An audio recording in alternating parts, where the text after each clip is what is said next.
Hello all of you. आज जो हम चैप्टर रिवाइज करने जा रहे हैं वो है कैश फ्लो स्टेटमेंट। काफी सिंपल चैप्टर है। तो इसके पहले हम कंसेप्ट के बारे में बात करेंगे और जनरल स्टूडेंट को इसकी मेथड जो इनडायरेक्ट मेथड और डिफिकल्ट लगती है, लेकिन इसमें एज सच कुछ भी डिफिकल्ट नहीं है। सो हर चीज इस चैप्टर में हम लोग रिवाइज करेंगे, फिर इस पे क्वेश्चन भी करेंगे। तो सबसे पहले हम ये समझते हैं कि कैश फ्लो स्टेटमेंट क्यों बनाया जाता है, ये कैश फ्लो स्टेटमेंट क्या होता है और ये क्यों बनाया जाता है। अब आप इमेजिन करिए कि अगर सामने आपके कोई कैश बुक है और उस कैश बुक में आपके ओपनिंग बैलेंस लिखे है, सारी की सारी रिसिप्ट लिखी है और सारी की सारी पेमेंट है। लेकिन हम तो क्रोनोलॉजिकल ऑर्डर में अकाउंटिंग करते थे कि जैसे जैसे ट्रांजेक्शन होते हैं हम उसको उसमें लिखते जाते। लेकिन मैं इमेजिन करूं और मैं सोचूं कि यूजर्स ऑफ फाइनेंशियल स्टेटमेंट के पॉइंट ऑफ व्यू से या मैनेजमेंट के पॉइंट ऑफ व्यू से वो ऐसी इंफॉर्मेशन चाहते हैं कि मुझे ये इंफॉर्मेशन मिले कि रिस्पेक्टिव एक्टिविटीज से कि कितना मेरा इनफ्लो और कितना मेरा आउटफ्लो हुआ है। सो वो एक्टिविटी को तीन कैटेगरी में बांटते, एक होती है ऑपरेटिंग एक्टिविटी, एक होती है इन्वेस्टिंग एक्टिविटी और एक होती है फाइनेंसिंग एक्टिविटी। तो वो ये चाहेंगे यूजर्स ऑफ फाइनेंशियल स्टेटमेंट कि हमको ये भी पता चले कि ये रिस्पेक्टिव एक्टिविटी से कितना इनफ्लो और आउटफ्लो हुआ है। हम अगर इमेजिन करें बैलेंस शीट को और प्रॉफिट एंड लॉस अकाउंट को। बैलेंस शीट में मैं पहले लाइबिलिटी साइड आता हूँ। लाइबिलिटी साइड आप यहां पर अगर देखेंगे कैपिटल एक होता है। तो आज हम लोग पहले तो ये समझेंगे कि तीन एक्टिविटी क्या है, उसका हम आगे थोड़ा डिटेल में भी बात करेंगे। लेकिन सपोज ये शेयर कैपिटल है तो मेरे पास ये पैसा आ रहा है, इनफ्लो मतलब पैसा आना और आउटफ्लो मतलब पैसा जाना। तो जब मैं शेयर्स इश्यू करता हूं तो मेरे पास पैसा आएंगे कंपनी का, जब हम रिडीम करेंगे ये बायबैक करेंगे तो पैसा हमारे पास से जाएगा। तो वो रिलेटेड होता है फाइनेंस से रिलेटेड। उसी तरह अगर हम लोन की बात करें, लोन लिया तो पैसा आया और रीपे किया तो पैसा गया। ये लोन भी जो होता है वो आप किससे, जो आपने लोन ली है भी किससे रिलेटेड है, फाइनेंसिंग एक्टिविटी से रिलेटेड है।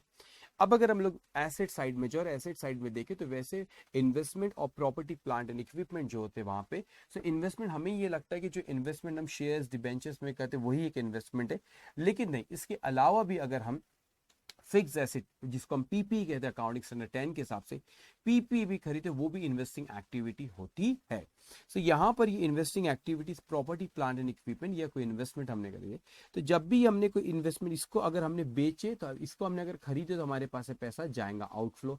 और अगर हमने कोई पीपी कभी बेच दी, वैसे पीपी बेचने के लिए नहीं लेते लेकिन उसकी जब एंड ऑफ द लाइफ उसकी हम उसको बेच देते, तो बेच देते कुछ पैसा अगर आपका आया तो वो हमारा क्या हो गया, इनफ्लो। यहाँ पे भी आप देखोगे और कोई इन्वेस्टमेंट आपने शेयर से डिबेंचर्स खरीदे, इन्वेस्ट करे, तो आपने खरीदे तो पैसा गया, बेचे तो पैसा आया। तो ये इन्वेस्टमेंट में पैसा आ रहा है और ये क्या हो रहा है, जा रहा है। मैं ये चाहते हैं कि हम लोग ये कैश फ्लो स्टेटमेंट जब ये बनाते हैं तो हम लोग ये चाहते हैं कि सर हमको फाइनेंसिंग एक्टिविटी में कितना इनफ्लो और आउटफ्लो हुआ है, हमारी इन्वेस्टिंग एक्टिविटी में कितना इनफ्लो और आउटफ्लो हुआ है। जनरली स्टूडेंट कंफ्यूज होते हैं जब इंटरेस्ट और डिविडेंड के बारे में बात आती है।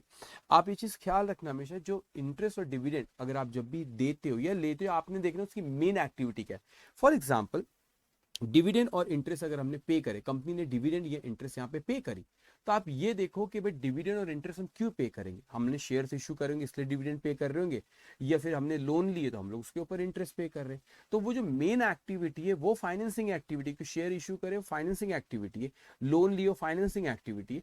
तो वो शेयर्स के ऊपर डिविडेंड देना भी फाइनेंसिंग एक्टिविटी है, वो लोन के ऊपर इंटरेस्ट देना भी कौन सी एक्टिविटी, फाइनेंसिंग एक्टिविटी है। उसी तरह अगर आप देखें इन्वेस्टमेंट करें और डिविडेंड हमको मिल रहा है, अगर शेयर्स परचेज करें तो हमको उसको डिविडेंड मिल रहा है, और अगर हमने किसी को लोन दी या डिबेंचर्स खरीदा हमको उसके ऊपर इंटरेस्ट मिल रहा है। यहाँ पर हम देखें कि भाई हमको अगर यहाँ पे डिविडेंड ये इंटरेस्ट मिल रहा है, क्यों मिल रहा है, क्योंकि कोई कंपनी के आपने शेयर्स खरीदे, ये डिबेंचर्स खरीदे या लोन दिया आपने। तो जब आपको इंटरेस्ट से डिविडेंड मिल रहा है तो मेन एक्टिविटी जो इन्वेस्टिंग एक्टिविटी, तो जो डिविडेंड और इंटरेस्ट मिल रहा है ये भी कौन सी एक्टिविटी, इन्वेस्टिंग एक्टिविटी है। आप ये ख्याल रखना कि आप ये पे कर रहे हो कि आप रिसीव कर रहे हो। अगर आप रिसीव कर रहे हो so it will be a investing activity, क्योंकि आपने इन्वेस्ट कर रहे हो जब भी आपको डिविडेंड और इंटरेस्ट मिल रहा है। और अगर आप ये पे कर रहे हो तो ये फाइनेंसिंग एक्टिविटी, क्यों, क्योंकि आपने जब शेयर्स इशू करे उसी के ऊपर आप डिविडेंड पे कर रहे हो, आपने लोन लिए उसी के ऊपर आप इंटरेस्ट पे करो। तो वो अगर फाइनेंसिंग एक्टिविटी शेयर्स इशू करना या लोन लेना, तो उसके ऊपर डिविडेंड और इंटरेस्ट पे करना भी फाइनेंसिंग एक्टिविटी ही होती है।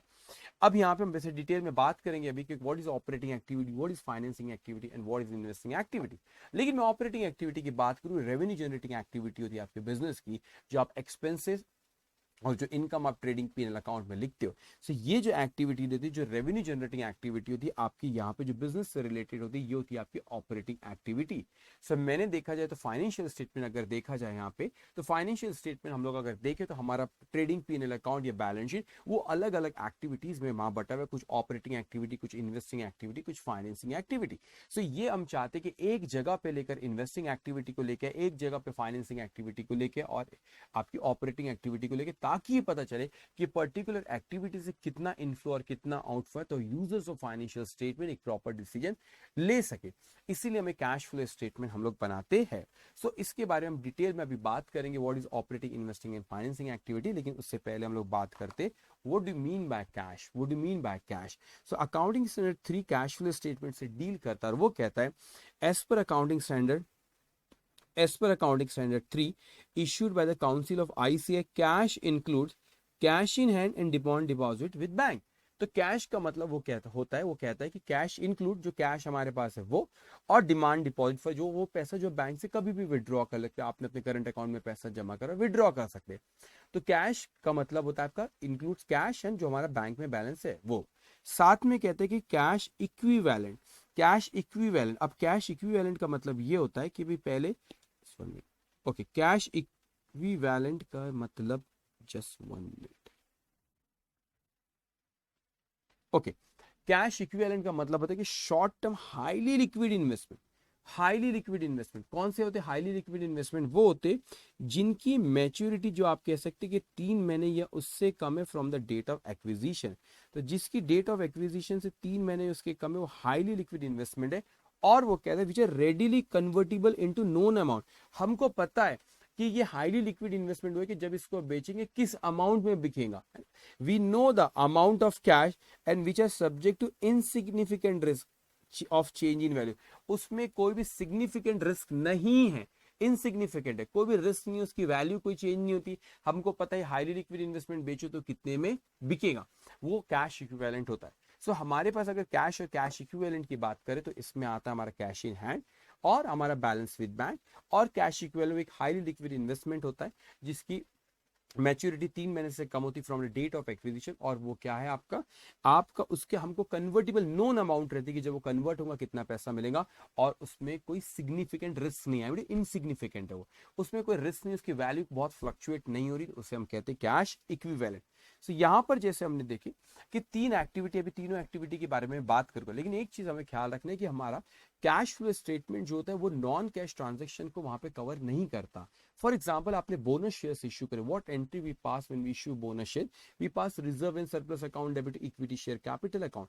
तो उस एंट्री में अगर आप यहाँ पे देखोगे, इस जर्नल एंट्री में अगर आप यहाँ पे देखोगे, तो आप कहीं पर भी यहाँ पे कैश और बैंक आपको नहीं दिख रहा है, तो ये कैश फ्लो स्टेटमेंट में रिफ्लेक्ट नहीं होगा। आप देखो कभी आपने कोई फिक्स्ड एसेट ली, उसके बदले में शेयर्स दे दिए, सो यहाँ पे एंट्री पास करे आपने fixed asset account, debit equity share capital account. So यहाँ पर भी कोई हमारा कैश का इनफ्लो आउटफ्लो नहीं हो रहा, तो ये कैश फ्लो स्टेटमेंट में रिफ्लेक्ट नहीं होगा, ये कैश फ्लो स्टेटमेंट में रिफ्लेक्ट नहीं होगा। अब यहाँ पे जो आपका कैश एंड कैश इक्विवेलेंट क्या होता है? कैश होता है आपका cash in hand, cash and cash equivalent में 3 चीज आती है, एक होता है cash in hand, balance with one और हाईली लिक्विड इन्वेस्टमेंट। तो इन्हीं के बीच में, अगर इसी के बीच में इनफ्लो आउटफ्लो हो रहा है तो वो भी कैश फ्लो स्टेटमेंट नहीं आता। एग्जांपल, आपने कैश बैंक में डिपॉजिट कर दिए, बैंक से कैश विड्रॉ करे, तो वो कैश एंड कैश इक्विवेलेंट में घूम रहा है ना, कैश बैंक में जमा करा है तो वो एक ही चीज है, कैश एंड कैश इक्विवेलेंट का ही हिस्सा है, तो वो भी कैश फ्लो स्टेटमेंट में फर्क नहीं करता। हाँ, लेकिन ये जो कैश एंड कैश इक्विवेलेंट का इनफ्लो या आउटफ्लो, ये 3 activity, operating activity, financing activity या इन्वेस्टिंग एक्टिविटी में होता है, तो कैश फ्लो स्टेटमेंट में हमारा आता है। तो कैश फ्लो स्टेटमेंट वही चीज आती है जब कैश एंड कैश इक्विवेलेंट का इनफ्लो या आउटफ्लो हुआ ऑपरेटिंग, इन्वेस्टिंग या फाइनेंसिंग एक्टिविटी में, तो वो हमारे कैश फ्लो स्टेटमेंट में रिफ्लेक्ट होता है। अभी हमें समझते हैं कि जब से मैं कह रहा हूं कि operating, investing, financing activity, what do mean bye operating, investing and financing activity, जो कैश फ्लो स्टेटमेंट में रिफ्लेक्ट होता है, हम कहते हैं कि इसका मतलब क्या होता है। बड़ी सिंपल सी चीज है, जो आपकी ऑपरेटिंग एक्टिविटी होती है वो होती है revenue generating activity. Revenue generating activity जिसमें आप बिजनेस करते हैं, for example collection from debtors, collection, आपको डेटर से कलेक्शन हुए, कैश सेल तो पैसा आया, पेमेंट टू क्रेडिटर, आपने क्रेडिटर को पेमेंट करे, या कैश परचेज में कोई तो आउटफ्लो, तो आपकी जो रेवेन्यू, या कोई आपने एग्जांपल तो आगे में हम डिटेल में देखें, कुछ एक्सपेंसेस पे करे हमने, रेवेन्यू एक्सपेंडिचर हमने कुछ पे करे, सैलरी पे करे, वेजेस पे करे, all these are operating activity because they are related revenue generating activity. The second part is investing activity. Generally we think that investing activity we covers, generally हमको ऐसा लगता है कि जो हमने शेयर से डिबेंचर में इन्वेस्ट करी थी वो याद है, नहीं, जो पीपीई है तो वो भी एक इन्वेस्टिंग एक्टिविटी का ही पार्ट होता है.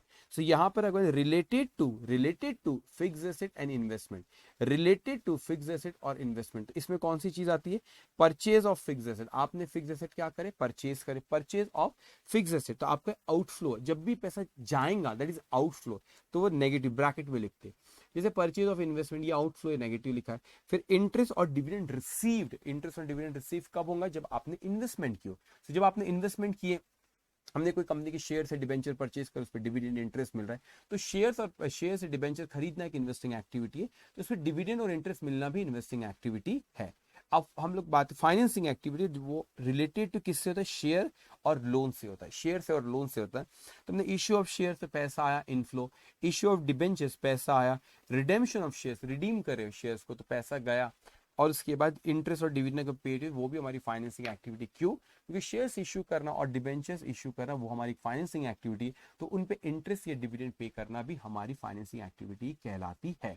सो तीन कैटेगरी में इन एक्टिविटीज को बांटा गया. एक रेवेन्यू जनरेटिंग एक्टिविटी जो ऑपरेटिंग एक्टिविटी में जाती है, जो इन फिक्स्ड एसेट और इन्वेस्टमेंट से रिलेटेड होती है वो इन्वेस्टिंग एक्टिविटी में जाती है, और जो शेयर कैपिटल या डिबेंचर से जो रिलेटेड होती है वो हमारी फाइनेंसिंग एक्टिविटी में जाती है. तो इस क्वेश्चन में हम लोग जब भी क्वेश्चन आएंगे तो हमें ये देखना होता है कि कौन सी एक्टिविटी है. सो मैं आगे जाऊं, आगे हम लोग देखेंगे अभी के मेथड्स पे जाओ, या मैं इसको डिटेल में अभी बात करूं, पहले डिस्कस कर लेते फिर हम क्वेश्चन शुरू करते. ओके, तो मेथड्स के बारे में बात करें तो दो मेथड्स होती है, एक होती डायरेक्ट मेथड और एक होती इनडायरेक्ट मेथड. वैसे देखा जाए इन्वेस्टिंग और फाइनेंसिंग एक्टिविटी में दोनों ही मेथड में सेम रहता है, बस चेंज होता है ऑपरेटिंग एक्टिविटी में. डायरेक्ट मेथड, तीन मेथड्स आपकी, ऑपरेटिंग एक्टिविटी, इन्वेस्टिंग और फाइनेंसिंग एक्टिविटी. लेकिन यहाँ पर अब मेथड्स के बारे में अगर हम लोग बात करें, मेथड्स के बारे में बात करें तो ऑपरेटिंग एक्टिविटी में ही दो मेथड है, डायरेक्ट मेथड और इनडायरेक्ट मेथड. इन्वेस्टिंग और फाइनेंसिंग में कोई फर्क नहीं पड़ता, और डायरेक्ट मेथड से ही आपको करना था कितना आया और कितना गया. लेकिन इनडायरेक्ट मेथड जो एक ऐड हो जाती है, किस में हो जाती है, ऑपरेटिंग एक्टिविटी में. सो जनरली बच्चे इस वाले पोर्शन को थोड़ा सा डिफिकल्ट मानते हैं, लेकिन बिलीव मी वो डिफिकल्ट कुछ भी नहीं है. कंसेप्ट है, मैं कंसेप्ट के बारे में आपको बताऊंगा, लॉजिक बताऊंगा, और आसानी से वो चीजें होते जाएंगी. सो एक एक करके पहले हम समझते हैं. पहले हम ऑपरेटिंग, इन्वेस्टिंग और फाइनेंसिंग एक्टिविटी के बारे में देखते हैं हम लोग किस तरीके से होता है डायरेक्ट मेथड. फिर इनडायरेक्ट मेथड में तो सिर्फ एक ही वो चेंज आता है जो हमारा ऑपरेटिंग एक्टिविटी में, फिर उसके बारे में हम लोग डिस्कस करेंगे. तो सबसे पहले cash flow statement as per कौन डील करता है, इसको अकाउंटिंग स्टैंडर्ड 3. हम लोग डायरेक्ट मेथड के बारे में बात करें. So cash flow from operating activity, cash receive, अभी कौन सी, रेवेन्यू जनरेटिंग एक्टिविटी, ठीक है, जो नेचर ऑफ बिजनेस है उससे related. So cash receive from customer और कैश सेल, ये आपका एक हो जाता है कौन सा, ऑपरेटिंग एक्टिविटी. आपने कोई पेमेंट करे सप्लायर को, या कैश परचेज हुई तो आउटफ्लो हुआ. जब भी आउटफ्लो होगा ना तो यहाँ पे आपको इस तरह ब्रैकेट में लिखना रहेगा, तो पैसा गया इसलिए यहाँ पे माइनस. उसके बाद कैश पे टू एम्प्लॉय सैलरी या दिया आपने तो आप में माइनस, आउटफ्लो हुआ तो माइनस. फिर अदर कैश पेमेंट, ओवरहेड्स या कोई और एक्सपेंसेस, वेजेस पे किए, टेलीफोन, इलेक्ट्रिसिटी बिल कोई आपने पेमेंट कर तो वो एक्सपेंसेस हो हमारे, तो यहाँ से क्या हो जाएगी माइनस. फिर आपके यहाँ पे कोई फिगर आती है और यहाँ पे cash generated from operation before tax, तो टैक्स के पहले, टैक्स के बारे में भी कुछ डिस्कशन करना है, लेकिन आपका इनकम टैक्स जब आपने पे करे सो वो ऑपरेटिंग एक्टिविटी में आएगा. इन्वेस्टिंग फाइनेंस में आ सकती है कुछ केस में, उसके बारे में आगे बात करूंगा.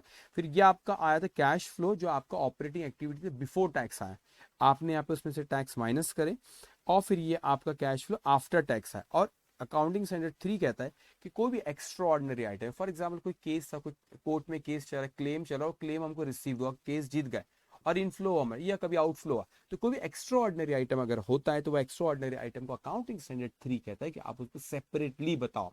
तो यहाँ पे आपने एक्स्ट्रा ऑर्डिनरी आइटम का इनफ्लो या आउटफ्लो जो भी है उसको सेपरेटली बताओगे, और यहाँ पर आपका आ जाएगा cash flow from operating activity. मैं इनडायरेक्ट मेथड पे आता हूँ, पहले मैं डायरेक्ट मेथड को रिकवर कर लेता हूँ. ओके, उसके बाद यहाँ पे आप देखेंगे, यहाँ पर अगर आप लोग बात करें कैश फ्लो फ्रॉम आपकी इनडायरेक्ट मेथड, लेकिन कौन से ऑपरेटिंग, अच्छा ये indirect method, sorry direct method, मैं इनडायरेक्ट मेथड पे आता हूँ। तो cash flow from investing activity पहले डिस्कस कर लेते हैं, फिर इनडायरेक्ट मेथड पे जाएंगे, बहुत सिंपल है, डोंट वरी। सो यहाँ पे cash flow from investing activity कौन सी दो चीज आती है, एक होती है पीपी और एक दूसरा होता है इन्वेस्टमेंट, तो दोनों इन्वेस्टिंग एक्टिविटी में आती है। तो यहाँ पे देखेंगे परचेज ऑफ फिक्स एसेट, ये इन्वेस्टमेंट आउटफ्लो है इसलिए नेगेटिव है वहां पे। Loan and advances, loan and advances given, हमने लोन एंड एडवांस दिए, तुम्हारे पास से पैसा गया इसलिए नेगेटिव है, पैसा गया तो नेगेटिव, आउटफ्लो आया तो इनफ्लो, आउटफ्लो रहा तो ब्रैकेट में लिखना रहेगा हमको। फिर plus sale of fix asset और इन्वेस्टमेंट, आपने फिक्स एसेट बेचे या इन्वेस्टमेंट बेचे, पैसा आया इसलिए प्लस साइन है। Loan and advance receive back, receive back का मतलब होता है आपने लोन लिए नहीं, जो लोन दिए थे उसको वापस आपको उसने रीपे किया, तो वो आपके पास इनफ्लो हुआ। अगर हम लोन लेते दैट इज फाइनेंसिंग एक्टिविटी, यहाँ पे रीपे किया, जो लोन दिए थे हमने उसको क्या किया बच्चों, उसने रीपे किया। ओके, तो पैसा आया तो उसने वहां पे ऐड किया। Interest and dividend received, interest और डिविडेंड क्या हुआ आपको यहाँ पे, रिसीव्ड हुआ। तो इंटरेस्ट और डिविडेंड यहाँ पे क्या हुआ, रिसीव्ड हुआ। तो आपने जो भी इन्वेस्टमेंट करे थे या जो भी आपने इन्वेस्टमेंट करे थे, तो वो शेयर से डिबेंचर में इंटरेस्ट और डिविडेंड हमको रिसीव हुआ आपका। तो यहाँ पे रिसीव हुआ, तो वो मेन एक्टिविटी अगर आपकी इन्वेस्टिंग एक्टिविटी, तो उस पर डिविडेंड और इंटरेस्ट मिला, वो भी आपकी इन्वेस्टिंग एक्टिविटी है। और ख्याल रखना loan and advance receive back लिखा है, मतलब आपने जो लोन एंड एडवांसेस दिए थे वो एक इन्वेस्टिंग एक्टिविटी, तो उसको रिसीव बैक हुआ तो वो भी एक इन्वेस्टिंग एक्टिविटी है। तो यहाँ पे जो आपका इसका नेट इफेक्ट आएगा that will be cash flow from investing activity.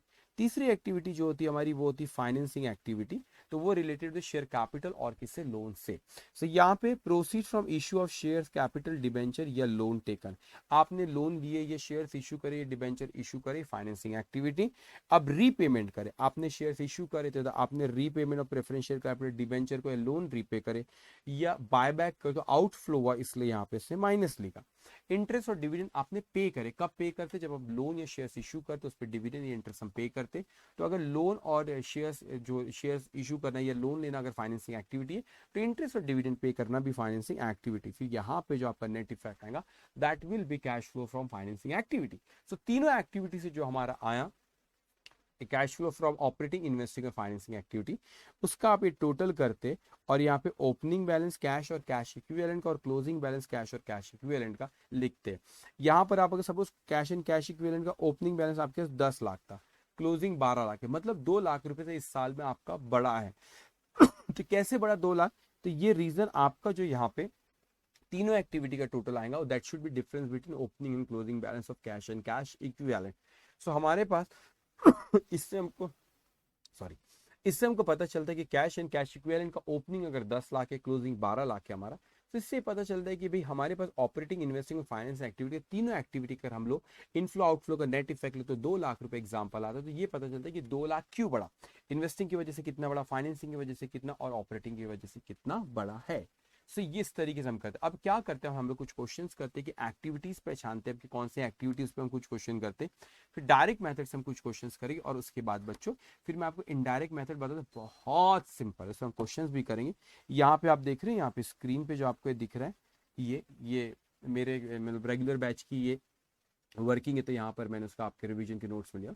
ये लॉजिक को समझ गए ना, कुछ भी नहीं इनडायरेक्ट, लॉजिक को समझना है बस। ओके, उसमें एक लॉजिक वो वर्किंग कैपिटल से रिलेटेड, उसका भी लॉजिक यहाँ पे मैं आपको एक्सप्लेन करूँ, डोंट वरी। लेकिन हम पहले एक्टिविटी से रिलेटेड और डायरेक्ट मेथड पे क्वेश्चंस कर रहे थे, और फिर हम लोग क्या करेंगे, फिर हम लोग इनडायरेक्ट मेथड क्या उसमें डिस्कस करेंगे, उस पर भी हम लोग क्वेश्चंस देखेंगे।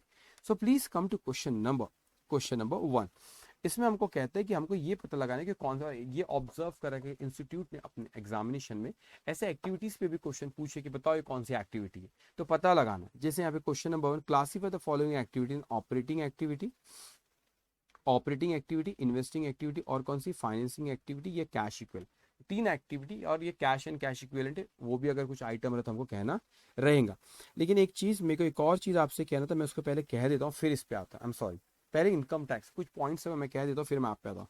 अब क्या होता है कि ये इनकम टैक्स से अभी क्वेश्चन में दिखते तो हमको ये नहीं समझ में आता कि कौन सी एक्टिविटी में से इनकम टैक्स को ले, क्या ये ऑपरेटिंग एक्टिविटी, क्या ये इन्वेस्टिंग एक्टिविटी की फाइनेंसिंग एक्टिविटी है, डिपेंड्स। जनरली अगर कुछ नहीं बोलता विल कंसीडर ऑपरेटिंग एक्टिविटी, लेकिन कई बार टैक्स एक्सक्लूसिवली अगर इन्वेस्टिंग एक्टिविटी से रिलेटेड है और एक्सक्लूसिवली अगर फाइनेंसिंग एक्टिविटी से रिलेटेड है, तो उस केस में फिर वो इन्वेस्टिंग और फाइनेंसिंग एक्टिविटी में जाएगा, अदरवाइज वो हमेशा ऑपरेटिंग एक्टिविटी में जाएगा। अब जैसे यहाँ पे लिखा है in tax paid on operating activity is operating cash outflow from all enterprise. फिर कहते हैं tax deducted at against income are operating cash outflow if concern income are operating income, investing cash flow if the concern income are investment income. For example मैं कहता हूं कि interest और dividend मुझे received हुआ। कब रिसीव्ड होता है इंटरेस्ट और डिविडेंड? इन्वेस्टिंग एक्टिविटी, हमने शेयर्स परचेज करे, डिबेंचर परचेज करे, इंटरेस्ट और डिविडेंड रिसीव हुआ। उस इंटरेस्ट पे सपोज टीडीएस काटा गया, उस इंटरेस्ट पे सपोज टीडीएस काटा गया, तो भाई वो इंटरेस्ट जो है वो इन्वेस्टिंग एक्टिविटी, तो उस पर जो टैक्स है that will also be investing activity. उसी तरह tax deducted at source again expenses are operating inflow if concern expenses are operating, so financing cash inflow if the concern expenses are financing expense। Interest paid, for example अगर हमने कोई interest pay करे, कब? जब interest हमने कोई interest पे कर रहे हैं तो उसके ऊपर टैक्स काटे, तो that interest payment is a financing activity, so tax on that it will also be financing activity. So first we have to see the nature of tax. If it is related to operating activity, then that tax will be part of the operating activity. If that amount of tax related to investing activity or financing activity, then it will go under the investing or financing activity.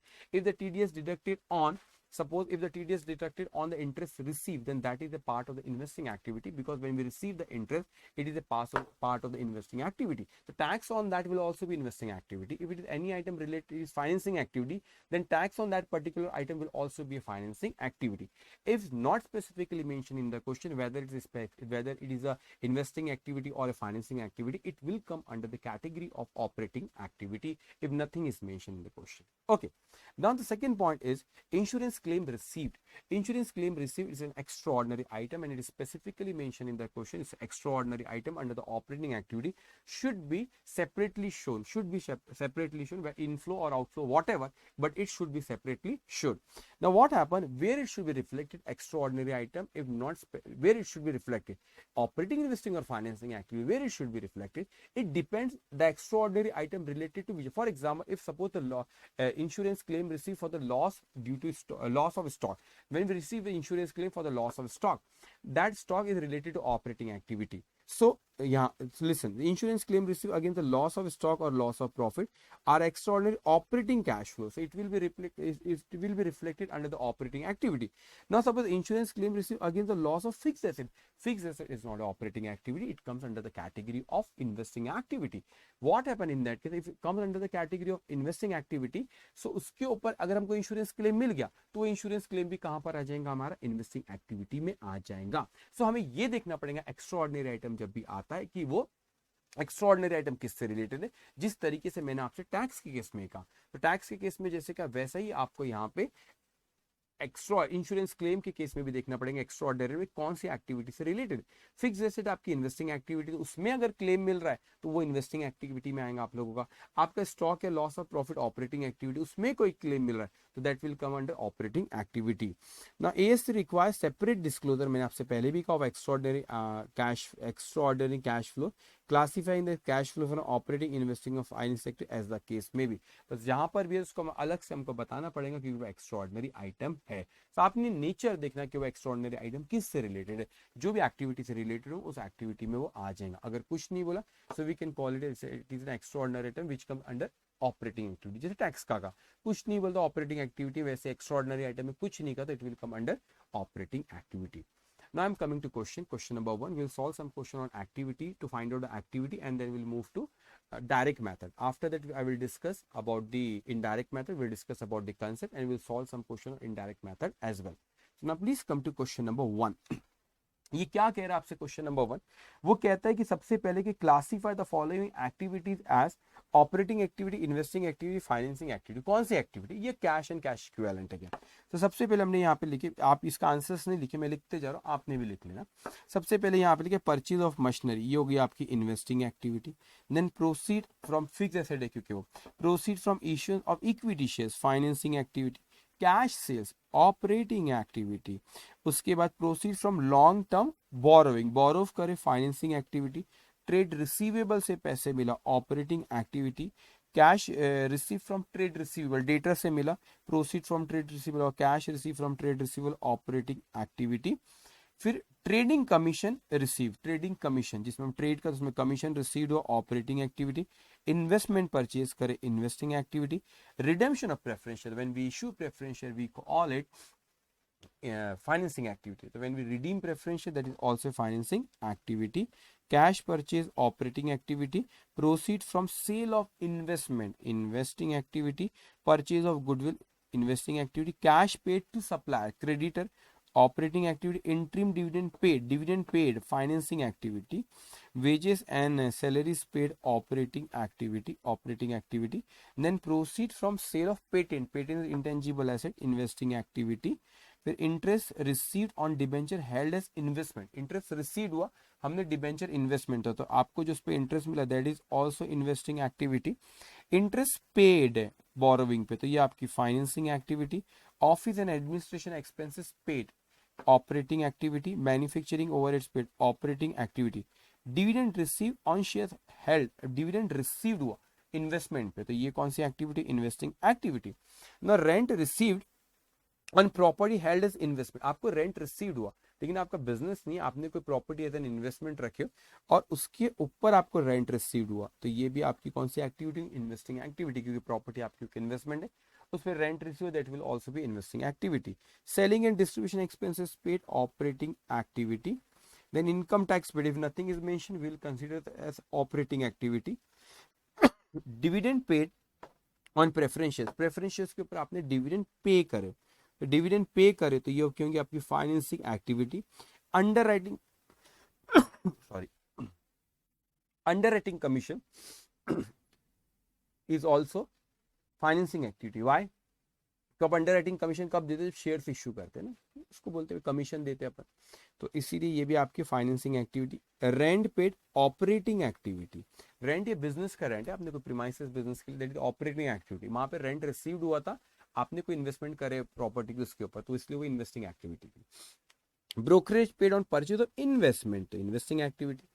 फिर bank overdraft, financing activity. Cash credit, financing activity. Short term deposit, कोई investment अगर highly liquid investment हो तो ही आपका cash equivalent होता है, otherwise वो investing activity होती है. Refund of income tax, refund of income tax receive, income tax पे करते हो ऑपरेटिंग एक्टिविटी तो उस पर रिफंड आया सो वो भी कौन सी एक्टिविटी रहेंगी, आपकी ऑपरेटिंग एक्टिविटी रहेगी. सो ये हमने डिस्कशन किससे रिलेटेड किया, डिस्कशन हमने रिलेटेड किससे किया, हमारी एक्टिविटी से. अब हम लोग आते हैं कि बड़े ही सिंपल क्वेश्चन एग्जामिनेशन में कई बार ऑब्जर्व करे गए कि इंस्टीट्यूट ये क्वेश्चन पूछती है आप लोग को डायरेक्ट मेथड पे 8 नंबर का 10 नंबर का क्वेश्चन पूछ लेंगे कैश फ्लो स्टेटमेंट पे और अपने को सिंपल सेंटेंस को पढ़ना और ये पता लगाना कौन सी कैटेगरी और उस कैटेगरी में लिखना रहेगा. एक चीज ख्याल कर, हमेशा डबल एंट्री सिस्टम को फॉलो करना, कोई भी ट्रांजैक्शन दिया और डबल एंट्री उसकी फॉलो करना और उस एंट्री में अगर कैश या कैश इक्विवेलेंट नहीं आता है तो वो कैश फ्लो स्टेटमेंट में नहीं आएगा. For example bonus shares issue किया तो we pass entry reserve and surplus account debit equity share capital account. So यहाँ पर आप मेरे को बताओ कि आपने बोनस शेयर्स अगर इश्यू करे यहाँ पे तो we pass entry reserve and surplus account debit equity share capital, तो कहीं पर भी यहाँ पे कैश एंड कैश इक्विवेलेंट आएगा नहीं तो कैश फ्लो स्टेटमेंट में रिफ्लेक्ट नहीं होगा. ओके, सो आते हैं हम क्वेश्चन नंबर 2 पे. Prepare cash flow statement of Mrs. M&T Limited for the year ended 31st March 2011 with the help of the following information. अब यहाँ पर हम लोगों को पॉइंट्स दिए, 15 पॉइंट्स दिए और पढ़ना और एक पहचानना कि कौन सी एक्टिविटी में वो जाएगा. अब वो हमसे पहला पॉइंट कहता है कि company sold goods for cash only, मतलब जो गुड्स बेचती सिर्फ कैश में बेचती. सेकेंड पॉइंट अपने से कहता है कि gross profit ratio 30% for the year, gross amount to rupees 3,82,500. ये आपको क्यों दिया कि आपको 3,82,500 जो ये है आपका जो ग्रॉस प्रॉफिट है दिस इज 30%. अगर ये 30 तो 100 कितना, तो सेल्स का फिगर आएगा. तो 3,82,500 अगर आपका 30 है सो 100 कितना, 3,82,500 अगर 30 है तो 100 कितना, ये आएगा आपका 12,75,000, 12,75,000 ये आ जाएगा. तो यहाँ पे सर ये तो सेल्स है लेकिन सेल्स कैश भी हो सकता है, क्रेडिट भी हो सकता है. क्वेश्चन में स्पेसिफिकली पॉइंट नंबर में बोला कि गुड्स वो कैश में बेच रहा है. तो 12,75,000 दिस इज ऑपरेटिंग एक्टिविटी. तो आप यहाँ सोल्यूशन देखेंगे कि ये आपका ऑपरेटिंग एक्टिविटी 12,75,000. उसके बाद वो कहता है हमसे थर्ड पॉइंट में opening inventory was lesser than closing inventory by ₹30,500. सो यहाँ पे इसका कोई यूज नहीं क्योंकि हमको इनफ्लो और आउटफ्लो देखना, वो इनडायरेक्ट मेथड में होता है, अपन बात करेंगे वहाँ पे, लेकिन फिलहाल अभी इसका कोई यहाँ पे यूज नहीं है.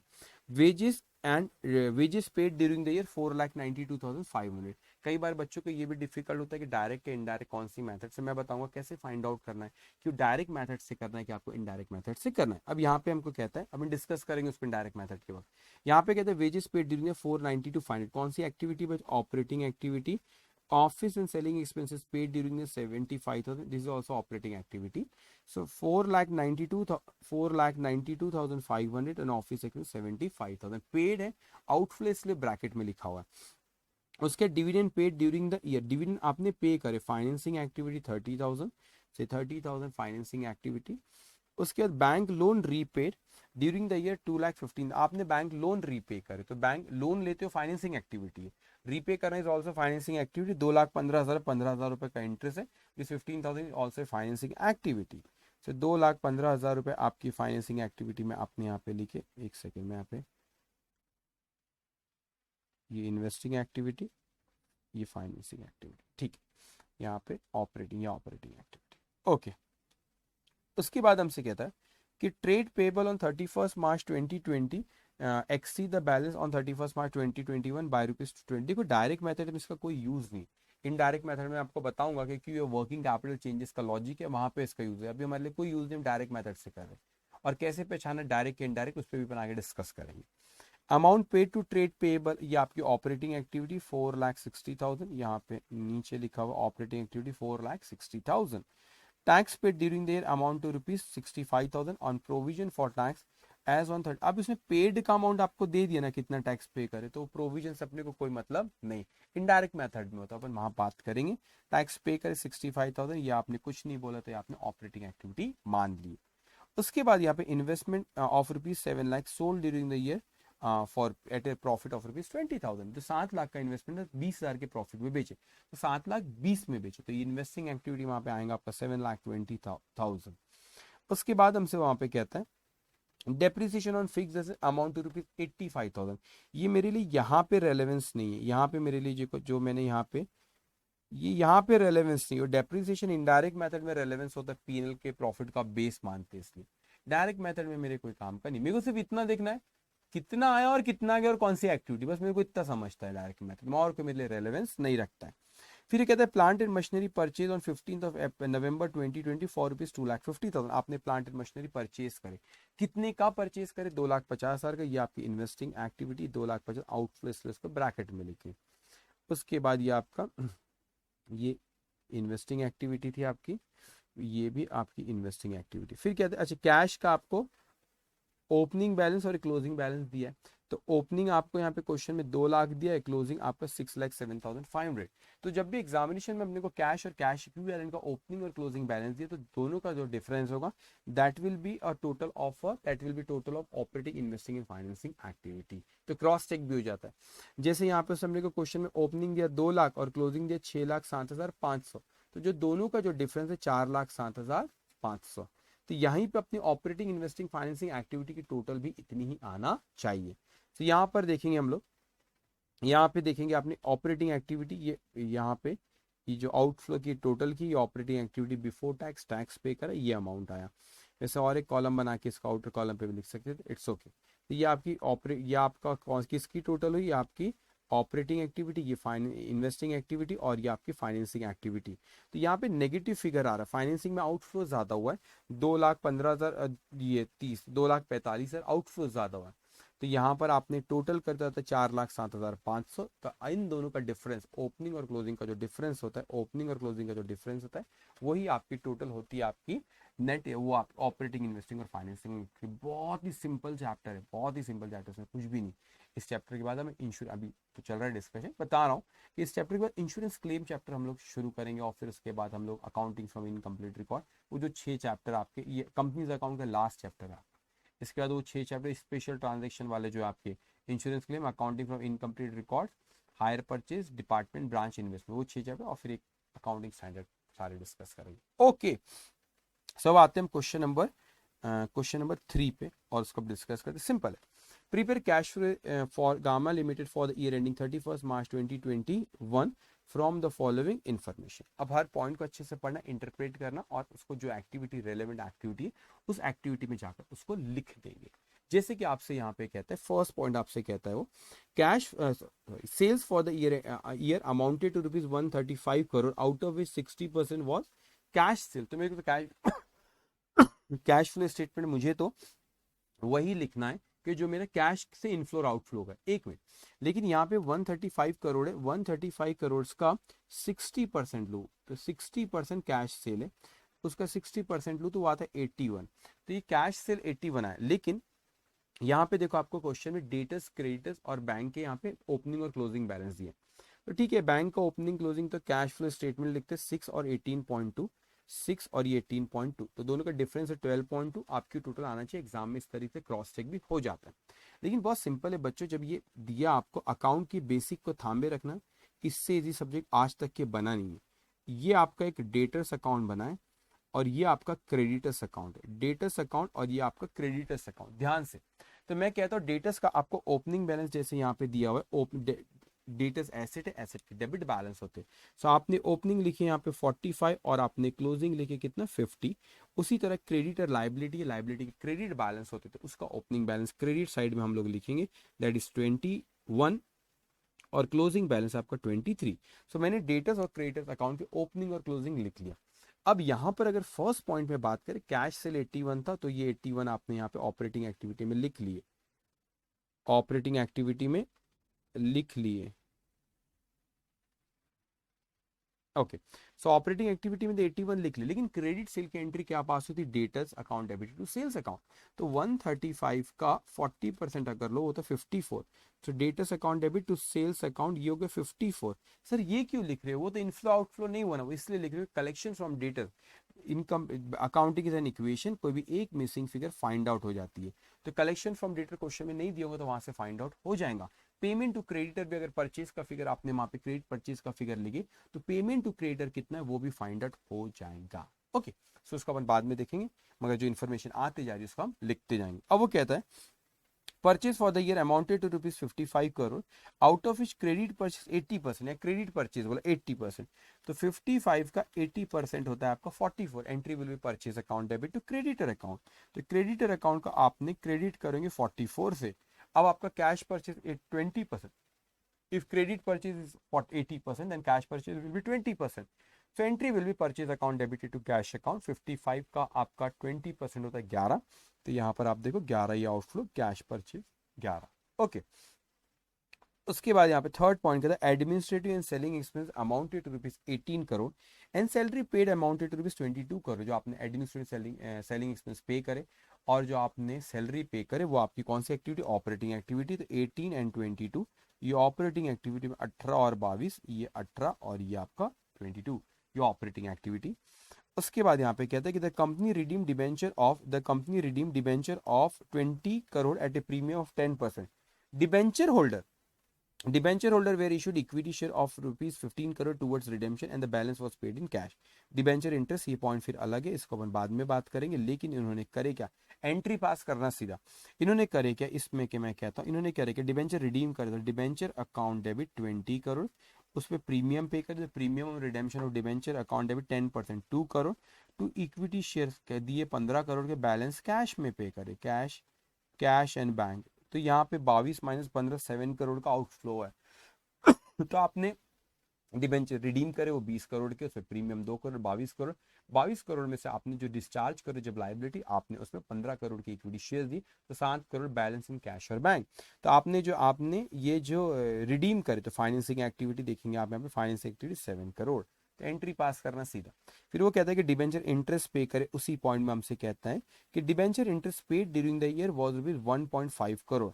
तो आपने जो डिबेंचर इंटरेस्ट पे करे, interest on debenture financing activity 1.5 crore. इतना इजी है, और क्या होना, dividend paid during the year amounted to rupees 11.7 crore. आपने डिविडेंड पे करे कौन सी एक्टिविटी, पे फाइनेंसिंग एक्टिविटी। सो ये 11.7 करोड़ फाइनेंसिंग एक्टिविटी। उसके बाद यहाँ पे investment costing rupees 12 crore way sold at a profit of 2.4 crore.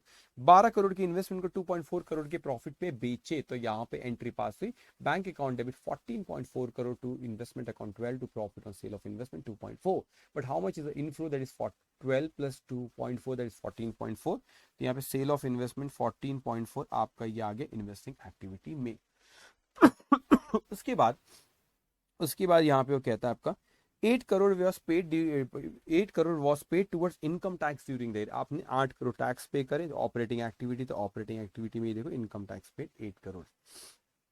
उसके बाद a new plant costing ₹21 crore purchase, तो मैं एंट्री पास कर देता हूँ यहाँ पे, new plant account debit 21 crores was purchased in part exchange of an old plant. The book value of the old plant was 12 crore। तो अपने पास से जो ओल्ड प्लांट गया उसकी वैल्यू कितनी थी, 12 crore. But the vendor took over the old plant at A value of ₹10 crore, 12 crore का था जिसको हमने दी उसने 10 करोड़ की इसकी वैल्यू किया, मतलब 10 करोड़ में लिया, तो 2 करोड़ का नुकसान हो गया, तो लॉस हुआ आपका ये 2 करोड़ का। और उसके बाद कहते हैं कि the balance was paid in cash, तो बैलेंस निकाल लो कितना आ रहा है कैश और बैंक, 21 + 2 23 - 12 11, ये आ गया 11। सो आपने जो न्यू प्लान खरीदी इन्वेस्टिंग एक्टिविटी ये 11, इस तरह। कितना इजी है देखो, एंट्री पास करा करो, बेसिक को थांबे रखा करो, याद करने की जरूरत ही नहीं। अकाउंट की खूबी ये कि सब्जेक्ट को याद ही नहीं करना है कुछ, बस बेसिक अच्छा होना। The following balance are also provided, देखो मैंने ओपनिंग और क्लोजिंग बैलेंस जो लिखा था डेटर्स क्रेडिटर्स के, और आपको क्रेडिट सेल और क्रेडिट परचेज वहां पे लिखे तो बैलेंसिंग फिगर आ जाएंगी। जैसे डेटर्स के केस में 45 + 54 - 50 49, तो ये 49 क्या होगा, कलेक्शन फ्रॉम डेटर्स, तो ये ऑपरेटिंग एक्टिविटी 49 आ रहा है, यहाँ नहीं दिख रहा 49, जस्ट 1 मिनट, हाँ ये है ना 49 ओके। 21 + 44 - 23, ये आता है आपका 42। पेमेंट टू क्रेडिटर आउटफ्लो, ये 42, ये आपने टोटल यहाँ पे बाहर लेके, ओके ये 29। उसके बाद अच्छा ये आपका ये कैसे, ये चाहिए टोटल इन कॉलम पे आना, अच्छा ये किसकी ऑपरेटिंग एक्टिविटी, अच्छा ये ऑपरेटिंग और ये आपकी, ठीक है ऑपरेटिंग एक्टिविटी, ये आपकी इन्वेस्टिंग और ये फाइनेंसिंग एक्टिविटी, 12.2 खत्म। इतना सिंपल है। तो बस अपने ये पहचाना एग्जामिनेशन में कौन सी एक्टिविटी, वो रेलेवेंट एक्टिविटी में लिखना रहेगा अपने को, और इनफ्लो का आउटफ्लो वो देखना है। और कुछ ट्रिकी क्वेश्चन है, रिडीम करे फिर इतने के शेयर दिए, बचा हुआ हमने फिर कैश और बैंक दिए, उस केस में आपने क्या करना, बस डबल एंट्री अपने दिमाग में उसको डबल एंट्री पास करते जाना, जितने से कैश और बैंक का इनफ्लो और आउटफ्लो है उतना ही कैश फ्लो स्टेटमेंट में वो रिफ्लेक्ट होगा। सो ये हमारा रहा रिलेटेड टू डायरेक्ट मेथड। अब मैं आपको इसके बाद हम लोग अब डिस्कस करने जा रहे हैं इनडायरेक्ट मेथड। अब इनडायरेक्ट मेथड में अगर हम लोग बात करें, बड़ी सिंपल मेथड है, पहले इसके लॉजिक को समझना, ठीक है। हमको कोई इसमें इन्वेस्टिंग और फाइनेंसिंग एक्टिविटी डिस्कस नहीं करना है, वो सेम रहता है, जैसा अभी करें वैसे हम कभी भी करना आगे। लेकिन जो ऑपरेटिंग एक्टिविटी उसमें चेंज आता है, बड़े अच्छे से समझना, कंसेप्ट को समझना वो इंपॉर्टेंट है। हम कंसेप्ट पे ज्यादा फोकस करेंगे, रेगुलर क्लास में तो बहुत डिटेल में बहुत आराम से समझाता हूँ। ये रिवीजन बैच है तो भी जो इंपॉर्टेंट स्लाइड रेगुलर क्लास की, मैं आपको यहाँ पे जो स्क्रीन पे दिख रहा है वही, और इसके नोट्स आप ये डाउनलोड भी कर सकते हैं। ओके, अब कंसेप्ट को समझते हैं, ये इनडायरेक्ट मेथड में ऑपरेटिंग एक्टिविटी क्या होता है, कैसे फाइंड आउट करना होता है। अब सबसे पहले यहाँ पे क्वेश्चन में आप स्क्रीन पे आप यहाँ पे देखो, सॉरी, तो नेट प्रॉफिट बिफोर टैक्स क्या दिख रहा है आपको, नेट प्रॉफिट, ये स्टार्टिंग पॉइंट है, इसको समझिए। This is net profit before tax, तो ये आपका नेट प्रॉफिट बिफोर टैक्स। तो नेट प्रॉफिट बिफोर टैक्स ये हमारा स्टार्टिंग पॉइंट होता है, क्योंकि accounting standard 3 cash flow statement में इनडायरेक्ट मेथड में उसने इसी को स्टार्टिंग पॉइंट रखा है, इसी को स्टार्टिंग पॉइंट उसने रखा है, नेट प्रॉफिट बिफोर टैक्स। अब क्या लॉजिक समझना, ये नीचे वाली बात मैं करता हूँ, स्टेप बाय स्टेप चलते। सो मैंने कहा कि ये जो आपका स्टार्टिंग पॉइंट है, आपका क्वेश्चन में जो operating activity net profit before tax मैंने लिखा, लेकिन यहाँ पे ये जो प्रॉफिट, जो जितना ये प्रॉफिट है उतना ही ऑपरेटिंग एक्टिविटी से कैश का इनफ्लो नहीं हुआ है। क्यों नहीं है, रीजन है उसके, कैश का इनफ्लो उतने से नहीं हुआ है क्योंकि आपकी जो यहाँ पे आपने जो यहाँ पे नेट प्रॉफिट बिफोर टैक्स जो आपने यहाँ पे लिखे हो, उतना कैश ऑपरेटिंग एक्टिविटी से नहीं हुआ। रीजन, बहुत से रीजन, उसमें से एक रीजन कि आपने जो यहाँ पे पीएनएल अकाउंट में जो कुछ आइटम को आपने जो डेबिट करे, पीएनएल आइटम को डेबिट करे, वो आपके non cash expenditure. For example, आपने पीएनएल अकाउंट में डिबेंचर सॉरी डेप्रिसिएशन यहाँ पे लिखो, that is non cash expenditure. तो आपने नॉन कैश आइटम को यहाँ पे लिखो, ये आइटम लिखने की वजह से ये प्रॉफिट कम हुआ है, और मैं इसे बेस मान रहा हूँ, तो वो तो नॉन कैश आइटम की वजह से प्रॉफिट कम हुआ है ना। हाँ, उसी तरह कोई प्रिलिमिनरी एक्सपेंस आपने राइट ऑफ करे तो ये भी नॉन कैश आइटम है, प्रॉफिट मेरा कम हुआ। उसी तरह डिस्काउंट और इश्यू ऑफ डिबेंचर को सपोज राइट ऑफ करे तो उस यहाँ पे ये भी नॉन कैश आइटम है, प्रॉफिट क्या हुआ, कम हुआ। तो इसमें ऐसे कोई आइटम हमने ट्रेडिंग पीएनएल में लिखे जो नॉन कैश आइटम है, उसकी वजह से जो नेट प्रॉफिट बिफोर टैक्स है, मैंने तो नेट प्रॉफिट बिफोर टैक्स को बेस माना, लेकिन मेरे पीएनएल अकाउंट में अगर कोई item debit credit non cash item है तो उसका एडजस्टमेंट तो करना पड़ेगा, क्योंकि उतना कैश और का इनफ्लो और आउटफ्लो नहीं हुआ है, इसलिए मुझे उसका एडजस्टमेंट करना पड़ेगा। सो इसको याद करने की जरूरत नहीं। जब आपने इसको बेस माने नेट प्रॉफिट बिफोर टैक्स को, तो नॉन कैश आइटम को क्या करना पड़ेगा, ऐड बैक करना पड़ेगा, क्योंकि इसकी वजह से प्रॉफिट क्या हुआ, कम हुआ। सिंपल सी बात है। लेकिन इसी पीएनएल अकाउंट में कुछ ऐसे आइटम भी आते जो कि ऑपरेटिंग एक्टिविटी से रिलेटेड नहीं है। एग्जाम्पल, मैंने यहाँ पे डेबिट में लिखा इंटरेस्ट ऑन डिबेंचर, मैंने यहाँ पे डेबिट में लिखा इंटरेस्ट ऑन डिबेंचर। जब डेबिट में लिखा इंटरेस्ट ऑन डिबेंचर तो मैंने तो एक्सपेंस लिखा तो प्रॉफिट कम हुआ, लेकिन ये इंटरेस्ट ऑन डिबेंचर क्या मेरा ऑपरेटिंग एक्टिविटी के नहीं, ऑपरेटिंग एक्टिविटी नहीं है। ये कौन सी एक्टिविटी है, फाइनेंसिंग एक्टिविटी। जब आप इंटरेस्ट पे करते हो तो आपने इंटरेस्ट पे करे तो ये फाइनेंसिंग एक्टिविटी है। तो ये यहाँ पर जो मैंने तो इसको बेस माना ना, ये वाला नेट प्रॉफिट बिफोर टैक्स, ये मेरा स्टार्टिंग पॉइंट था। लेकिन मेरे इंटरेस्ट ऑन डिबेंचर को लिखने की वजह से ये प्रॉफिट क्या हो गया मेरा कम, तो मुझे यहाँ पे ऐड बैक करना पड़ेगा और इंटरेस्ट ऑन डिबेंचर जो कि एक फाइनेंसिंग एक्टिविटी, उसको फाइनेंसिंग एक्टिविटी में जाके लिखना पड़ेगा। तो कुछ आइटम ऐसे हो सकते हैं जो कि नॉन कैश आइटम है, कुछ ऐसे आइटम है जो नॉन ऑपरेटिंग एक्टिविटी आइटम है।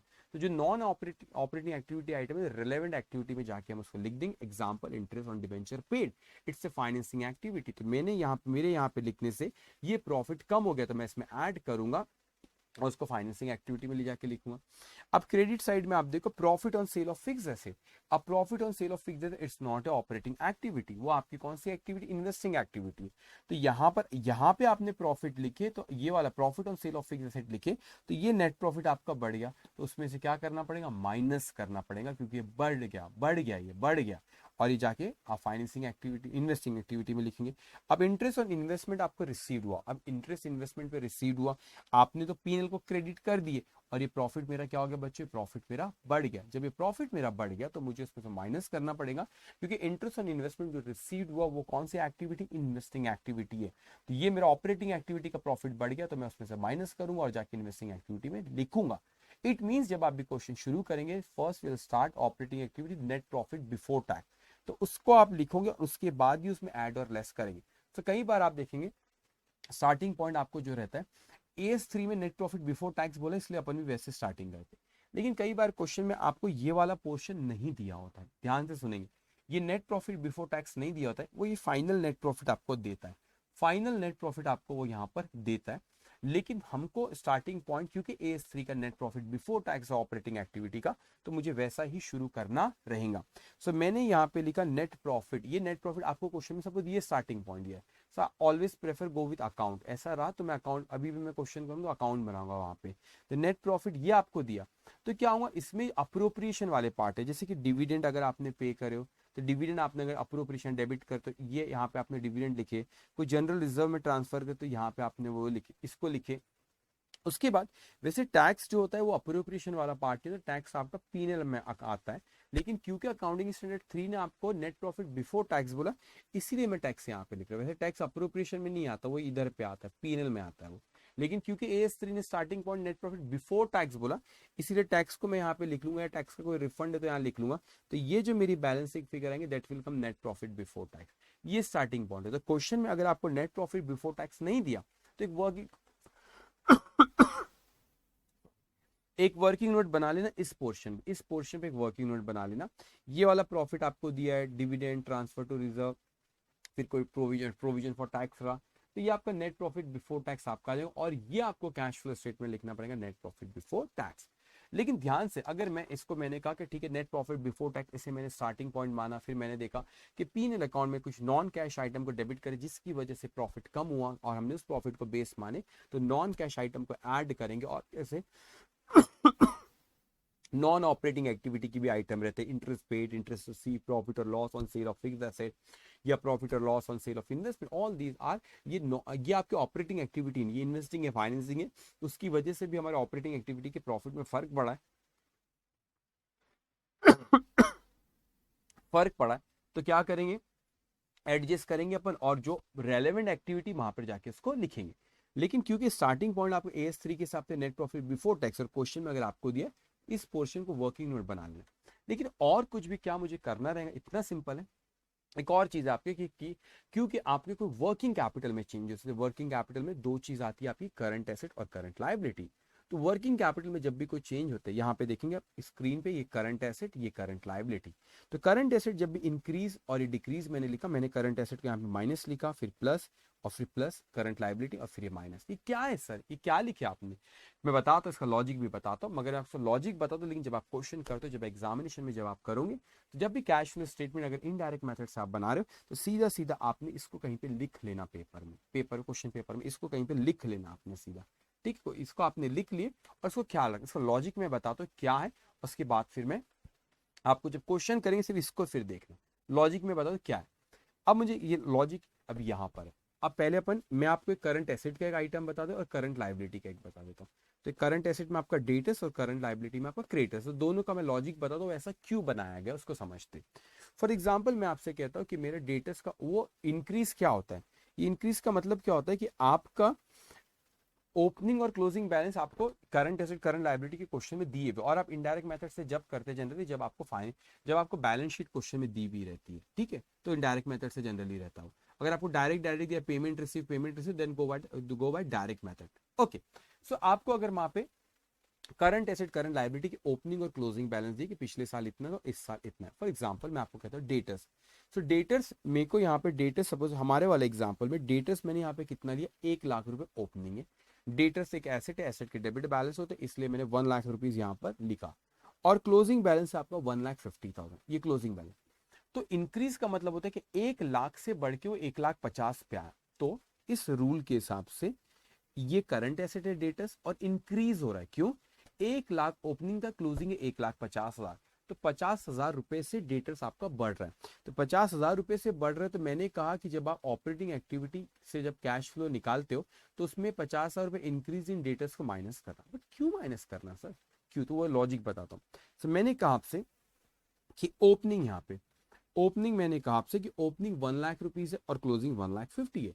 तो हमारे रूल के हिसाब से वो 1 लाख से बढ़ के 1,50,000 वो इंक्रीज हुआ, 50,000 से करंट एसेट इंक्रीज हुए, तो माइनस करना। अब लॉजिक समझते क्यों 50,000 माइनस करना। कोई हाइपोथेटिकल कोई भी एक फिगर ले लो सेल्स की, जैसे मैंने यहाँ पे 5 लाख रुपए लिया।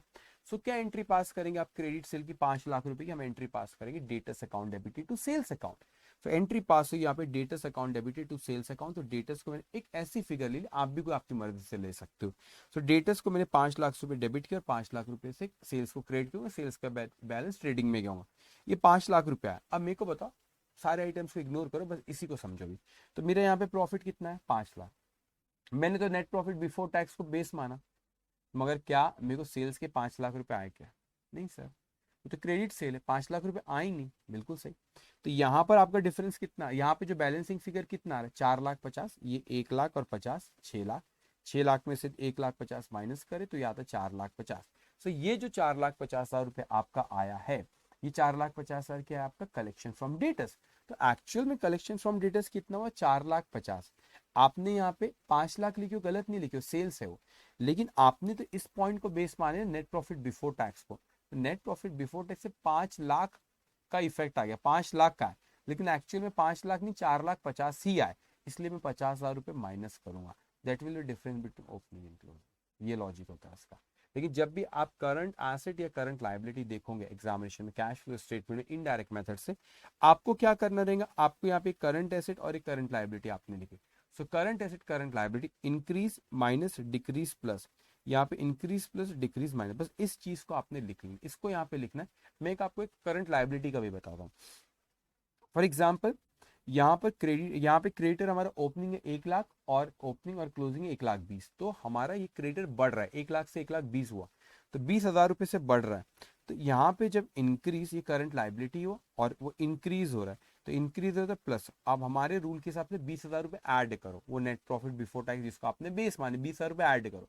तो क्यों ऐड करो, लॉजिक देखिए। परचेज हमने कोई भी परचेज ले लो 2 लाख रुपए का, तो मैंने 2 लाख का परचेज ले, मैंने एंट्री पास किया purchase account debit to creditor. मगर यहाँ पे डेबिट करने से पीएल को, ट्रेडिंग पीएल को डेबिट करने से मेरे 2 लाख रुपए से प्रॉफिट कम हुआ, और ये नेट प्रॉफिट बिफोर टैक्स को मैंने बेस माना। प्रॉफिट कितने से कम हुआ, 2 लाख रुपए से कम हुआ। अब अगर देखा जाए एक्चुअल में मेरा आउटफ्लो 2 लाख हुआ क्या, नहीं सर 2 लाख आउटफ्लो हुआ ही नहीं। आपको तो आउटफ्लो पेमेंट टू क्रेडिटर 1,80,000 हुआ, तो मैंने यहाँ पे प्रॉफिट को 2 लाख से कम किया। एक्चुअल में आउटफ्लो मेरा 1,80,000 ही हुआ है, तो मैंने 20,000 ज्यादा से क्या करा, मैंने यहाँ पे आउटफ्लो 20,000 ज्यादा से बता दिया। इसलिए यहाँ पे क्या करेंगे 20,000 रुपये अपन क्या करेंगे ऐड करेंगे, क्योंकि आपने यहाँ पे 2 लाख लिखे, यहाँ पे प्रॉफिट 2 लाख से कम हुआ, लेकिन आउटफ्लो 2 लाख नहीं हुआ, आउटफ्लो 180 हुआ, तो आपने ज्यादा आउटफ्लो बता दिए, इसलिए 20,000 रुपये ऐड करोगे। तो बराबर वो ये लॉजिक होता है उसका, मगर बराबर यहाँ पे इसको बस एग्जामिनेशन में आपने बस इसको लॉजिक मैंने आपको बताया, वैसे डिक्रीज का भी वैसे ही है। वैसे ही बच्चों एग्जामिनेशन अभी भी अपन लोग इनडायरेक्ट मेथड पे जब क्वेश्चन सॉल्व करेंगे तो इसको कहीं लिख लिया करेंगे, और जब भी करंट एसेट करंट लायबिलिटी है तो इंक्रीज हुआ डिक्रीज हुआ रूल लगा के ऐड और लेस कर देना, लॉजिक मैंने आपको बताया। तो हमारा इन्वेस्टिंग और फाइनेंसिंग एक्टिविटी में तो कुछ चेंज नहीं है, लेकिन जो ऑपरेटिंग एक्टिविटी हम लोग का नेट प्रॉफिट बिफोर टैक्स होता है, तो उसमें हम लोग ऐड करते जो भी नॉन कैश आइटम होते हैं, फॉर एग्जांपल डेप्रिसिएशन, या आपने प्रिलिमिनरी एक्सपेंस राइट ऑफ करे, या गुडविल राइट ऑफ करे, या आपने discount on issue of debenture आपने राइट ऑफ करे, तो उनको आप ऐड बैक करते उससे, क्योंकि प्रॉफिट कम हुआ, और none other than non operating activity कोई भी अगर आई है और हमारा प्रॉफिट पे उससे फर्क हुआ है, तो प्रॉफिट को एडजस्ट करेंगे और रेलेवेंट हम एक्टिविटी में लिखेंगे। फॉर एग्जाम्पल इंटरेस्ट पेड, उसकी वजह से यहाँ पे नेट प्रॉफिट बिफोर टैक्स कम हुआ तो मैं ऐड करूंगा, और जाके इन्वेस्टमेंट मैंने इंटरेस्ट पे कर दो फाइनेंसिंग एक्टिविटी में लिख दूंगा। उसी तरह हमको इंटरेस्ट रिसीव्ड हुआ तो ये आपकी इन्वेस्टिंग एक्टिविटी, मेरा प्रॉफिट यहाँ पे बढ़ गया क्योंकि तीनों को क्रेडिट किया, तो प्रॉफिट को मैं माइनस करूंगा और जाके इन्वेस्टिंग एक्टिविटी में लिख दूंगा। और क्योंकि AS3 starting point net profit before tax कहता है आपको, नेट प्रॉफिट बिफोर टैक्स आपको कहता है, और अगर क्वेश्चन में ये दिया तो बहुत अच्छी बात है, अगर क्वेश्चन में वो ये वाला पॉइंट दिया तो इससे शुरू करना और इस पे एक वर्किंग नोट बना लेना to find out the net profit before tax, and this net profit before tax will start cash flow statement from this net profit before tax and will do this adjustment, ये सारे adjustment हम लोग cash flow statement में ही करेंगे, इसकी working note बना लेते हैं, ठीक है। और ये जो आपका ऑपरेटिंग ये वर्किंग कैपिटल वाला जो पार्ट है वो इधर पे ही आता है, इधर पे ही आता है, ओके ओके डन। सो अब हम लोग क्वेश्चन शुरू करते हैं हमारे इनडायरेक्ट मेथड। इतना सिंपल है, लोग याद करते ऐसा करो वैसा करो, कुछ याद करने का बच्चे उसमें है ही नहीं, उसमें कुछ याद करने का है कि कुछ भी नहीं, सिंपल सी चीज होती है, उसको अब उसको समझना है और अपने को सॉल्व करते जाना है, ठीक है। तो बेसिक कंसेप्ट को लॉजिक को कभी साथ मत छोड़ा करो, अकाउंट्स एक बहुत ही इजी सब्जेक्ट है। सो अब आते हैं हम लोग क्वेश्चन नंबर 4 पे, क्या कह रहे हैं अपने से यहाँ पे, The balance sheet of Harry Limited for the year for the ending 31st March 2018 and 31st March 2017 were summarized as। अब क्या रखना है क्वेश्चन एग्जामिनेशन में, इंस्टीट्यूट ने 2017 2018 मतलब आपका ये ओपनिंग बैलेंस है और ये क्लोज, तो ये पिछले साल के ये ऐसा दे देता है, कभी कभी आपको यहाँ पे 2017 दे देंगे, 2018 यहाँ दे देंगे, तो वो डेट्स को बराबर देखना। अब यहाँ पे समझेंगे बच्चों, तो अपने कैसा उल्टा उल्टा देखना है, ये ऐसा ऐसा देखना रहेगा, 17 से 18 पे आना। यहाँ पे उसने कहा कि इक्विटी शेयर कैपिटल, आपका इक्विटी शेयर कैपिटल जो है आपका 1 लाख से बढ़ के 1,20,000 हो गया। पहले मैं एडजस्टमेंट कुछ देख लूँ, उस पे है क्या, depreciation on building, depreciation on furniture fixture, depreciation on car, car पे, बिल्डिंग पे, फर्नीचर पे, ठीक है। इन्वेस्टमेंट परचेज इन्वेस्टमेंट पे और इन्वेस्टमेंट सोल्ड, मतलब इन्हीं पे है सिर्फ, ये जो आपके यहाँ पे ये एसेट्स दिख रही है और इन्वेस्टमेंट, इन पे एडजस्टमेंट है, ठीक है। अब देखो यहाँ पे बच्चों, यहाँ पे हमसे कहते हैं कि आपके reserve sorry equity share capital जो कि 1 लाख का तो बढ़ के 1,20,000 हो गया। सो आपका क्या हो गया, या आपने शेयर्स इशू करेंगे, तो शेयर्स इशू करे वो कौन सी एक्टिविटी होगी, आपकी फाइनेंसिंग एक्टिविटी। 1 लाख से बढ़ के 1,20,000 हुआ, 1 लाख से बढ़ के 1,20,000 हुआ, मतलब कितने से बड़ा, 20,000 रुपए से बड़ा, 20,000 रुपए से बढ़ते, आप लिखेंगे फाइनेंसिंग एक्टिविटी, फाइनेंसिंग एक्टिविटी, ये देखो 20,000 रुपए फाइनेंसिंग एक्टिविटी। उसके बाद वो कहता है हमको यहाँ पे रिजर्व का उसने प्रॉफिट एंड लॉस का बैलेंस दिया, तो प्रॉफिट एंड लॉस में अगर देखो यहाँ पे ओपनिंग उसने दिया आपको 8,000 रुपए और क्लोजिंग अपने को दिया 9,000, ठीक है, हम उसको आगे डिस्कस करेंगे। अब यहाँ पे ट्रेड पेबल 5,000 से बढ़ के 8,000 हुआ, तो ट्रेड पेबल, अच्छा यहाँ पे सबसे पहले आपको क्या बताया था, उसको आपने सबसे पहले लिख लेना है यहाँ पे कि भाई current asset, current liability, increase decrease, minus plus plus minus, minus plus plus minus, इसको लिख लेना आपने, लॉजिक में आपको बताया। तो जो आपका ट्रेड पेबल है 5,000, ट्रेड पेबल क्या है आपका करंट लाइबिलिटी, वो 5,000 से बढ़ के 8,000 इंक्रीज हुआ, कितने से इंक्रीज हुआ, 3,000 रुपए से। करंट लाइबिलिटी इंक्रीज क्या है, प्लस, ये देखो करंट लाइबिलिटी इंक्रीज क्या करना है, प्लस, कितने से, 3,000 रुपए से। तो यहाँ पे देखो ये ऑपरेटिंग एक्टिविटी में 3,000 रुपए से increase in trade payable 3,000 rupees. फिर आपको कहते हैं इनकम टैक्स पेबल, तो इनकम टैक्स पेबल ये एक अकाउंट मैंने बनाया, income tax payable, opening balance कितना दिया उसका 2,000, क्लोजिंग बैलेंस कितना दिया आपको 4,000, तो ओपनिंग बैलेंस दिया उसने 2,000 और क्लोजिंग बैलेंस दिया आपको 4,000। अब ख्याल रखना, अगर आपको इनकम टैक्स कितना पे किया क्वेश्चन में बताया तो वो मानना है। अगर एक और चीज यहाँ पे, वैसे आपको उसने इस साल का ये इनकम प्रॉफिट बिफोर टैक्स दिया है इस क्वेश्चन में 8,000, और आपका जो इनकम टैक्स है 3,000, ये पीएनएल अप्रोप्रिएशन, वैसे तो पीएनएल में होता है लेकिन प्रॉफिट बिफोर टैक्स निकालना इसलिए बोल रहा हूँ।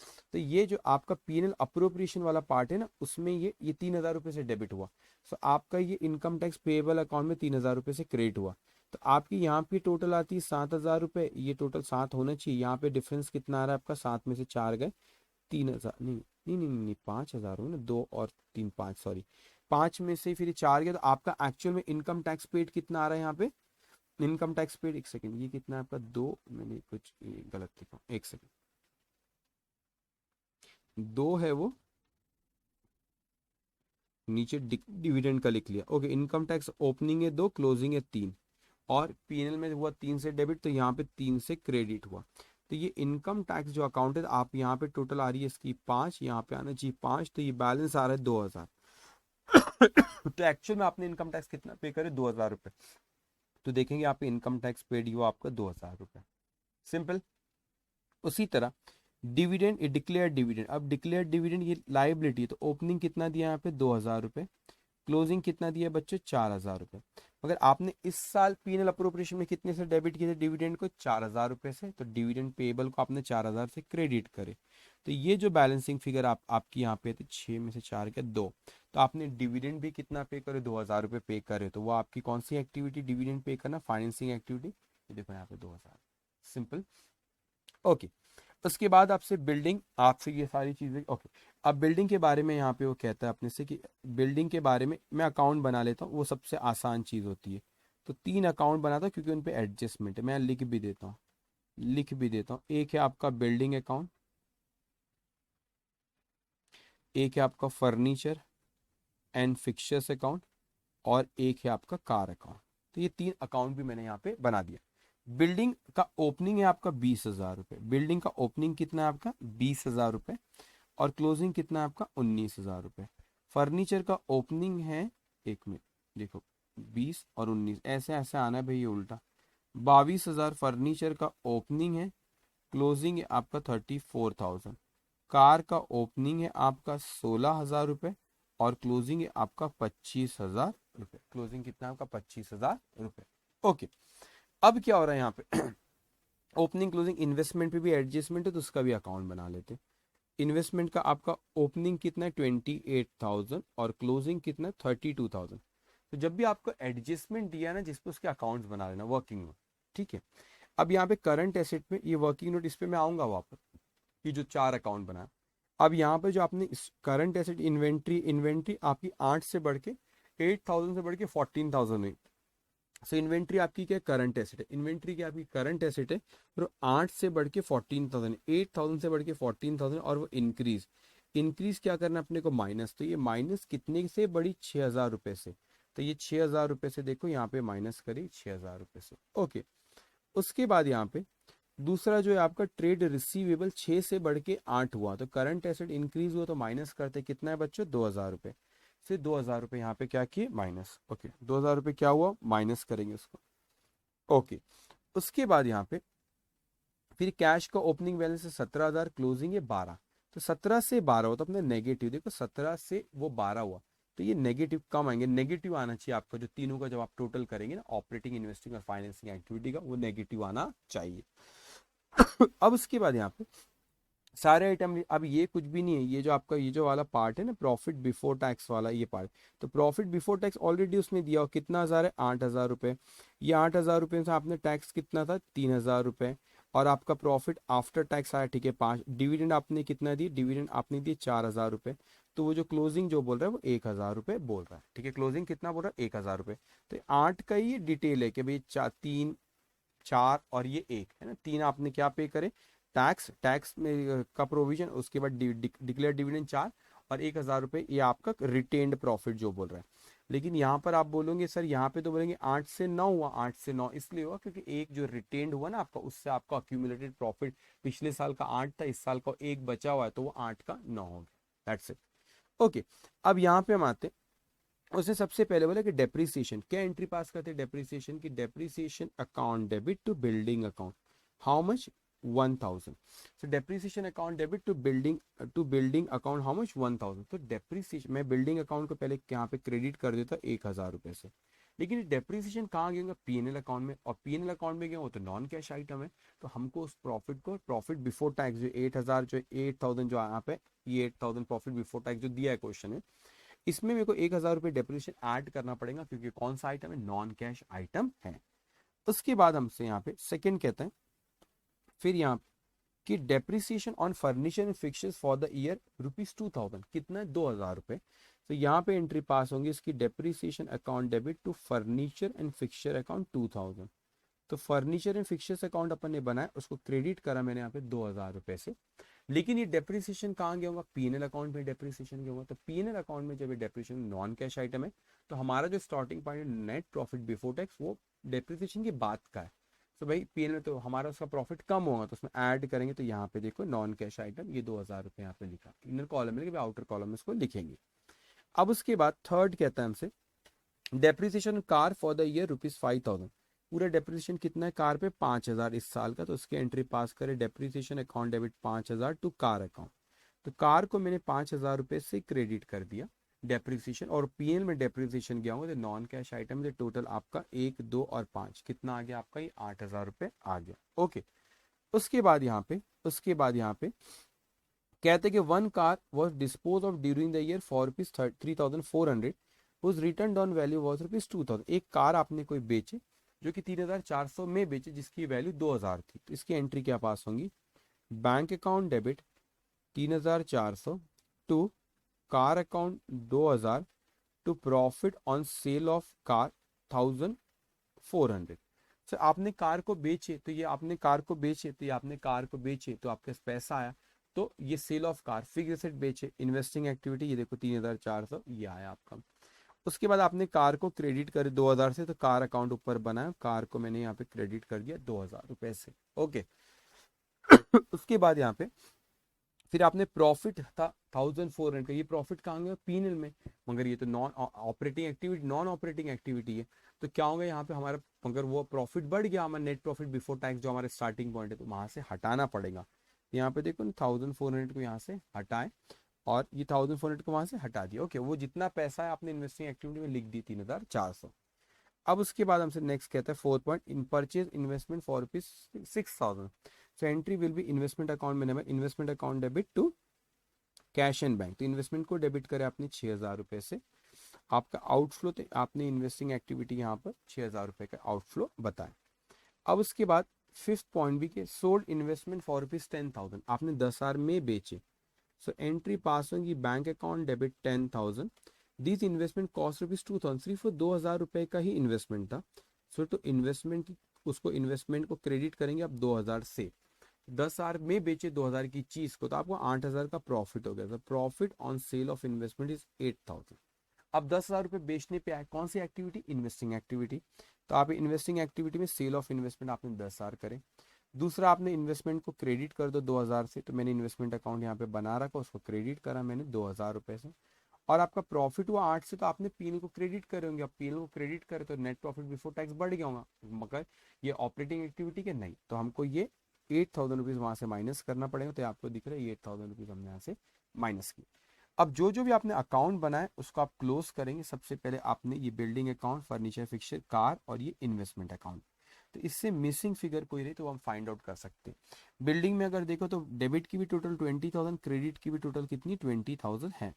लेकिन फर्नीचर और फिक्सचर्स में देखो तो क्रेडिट की टोटल है 36 ही कैसे हो 22, में एक जीरो ज्यादा लिखा गया यहाँ पे फर्नीचर में, एक सेकेंड, 22,000 है। ओके, तो ये कितना हो गया आपका 34 + 2 36 माइनस 22, तो आपका 14,000 रुपीज से डेबिट साइड शॉर्ट जा रहा है। तो आप फर्नीचर फिक्सर्स को कब डेबिट करते हो? जब परचेज करते हो। तो परचेज ऑफ फर्नीचर आउटफ्लो, देखो आप यहाँ पे परचेज ऑफ फर्नीचर ये 14,000 रुपीज।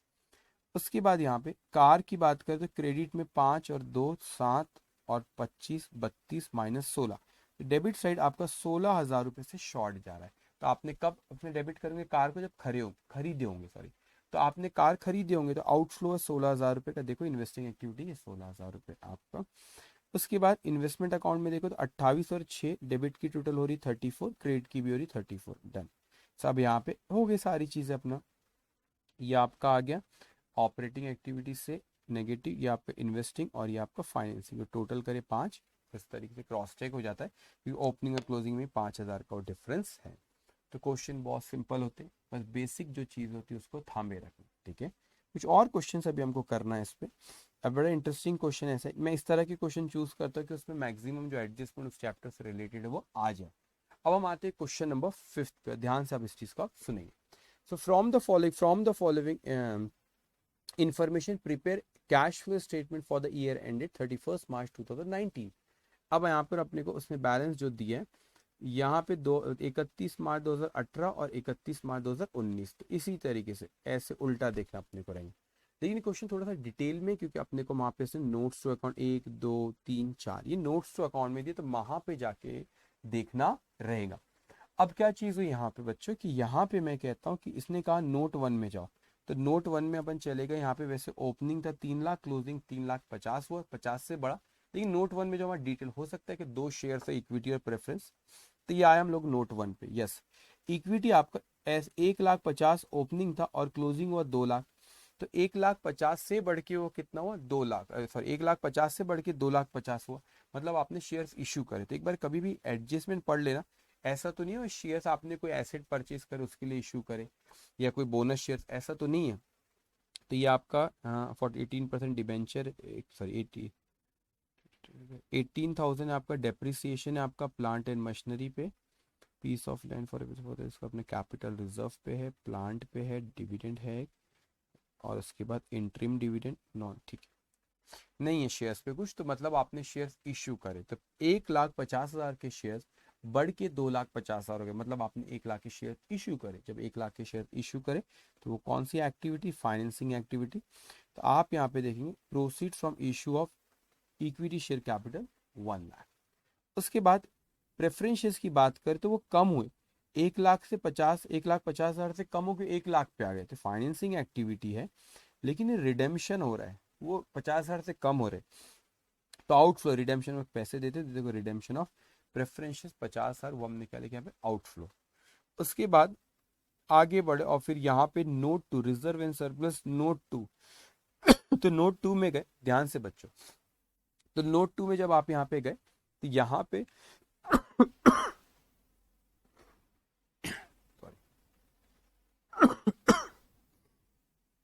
ओके, नोट 2 में यहाँ पे जब गए, ओके सो यहाँ पे पता चलता है रिजर्व एंड सरप्लस में जनरल रिजर्व था आपका वो 20,000 से बढ़ के 30 हुआ। प्रॉफिट एंड लॉस का बैलेंस 18 से 27 हुआ। कैपिटल रिजर्व पहले कुछ भी नहीं था और वो यहाँ पे 25,000 हो गया। अब अगर अपन यहाँ पे इसके ऊपर एक वर्किंग नोट बना हुआ है आपका, वर्किंग नोट नंबर 4। अब आप खुद सोचिए यहाँ पे कि क्वेश्चन में हमको, एक सेकेंड, ओपनिंग बैलेंस यहाँ पे ओपनिंग, एक सेकेंड, रिजर्व पीएनएल का, पीएनएल का ओपनिंग बैलेंस कितना दिया 18,000 रुपए और क्लोजिंग कितना दिया 27,000 रुपए, ठीक है। तो यहाँ पे ओपनिंग बैलेंस 18,000 रुपए, क्लोजिंग बैलेंस 27। लेकिन इसमें से कोई ये पीएनएल अप्रोप्रिएशन वाला पार्ट जो आपको समझा था वाला पार्ट है। अब इसमें से अगर यहाँ पे एनालाइज करें रिजर्व, जनरल रिजर्व 20 से 30 हुआ, मतलब आपने 10,000 से बढ़ाए।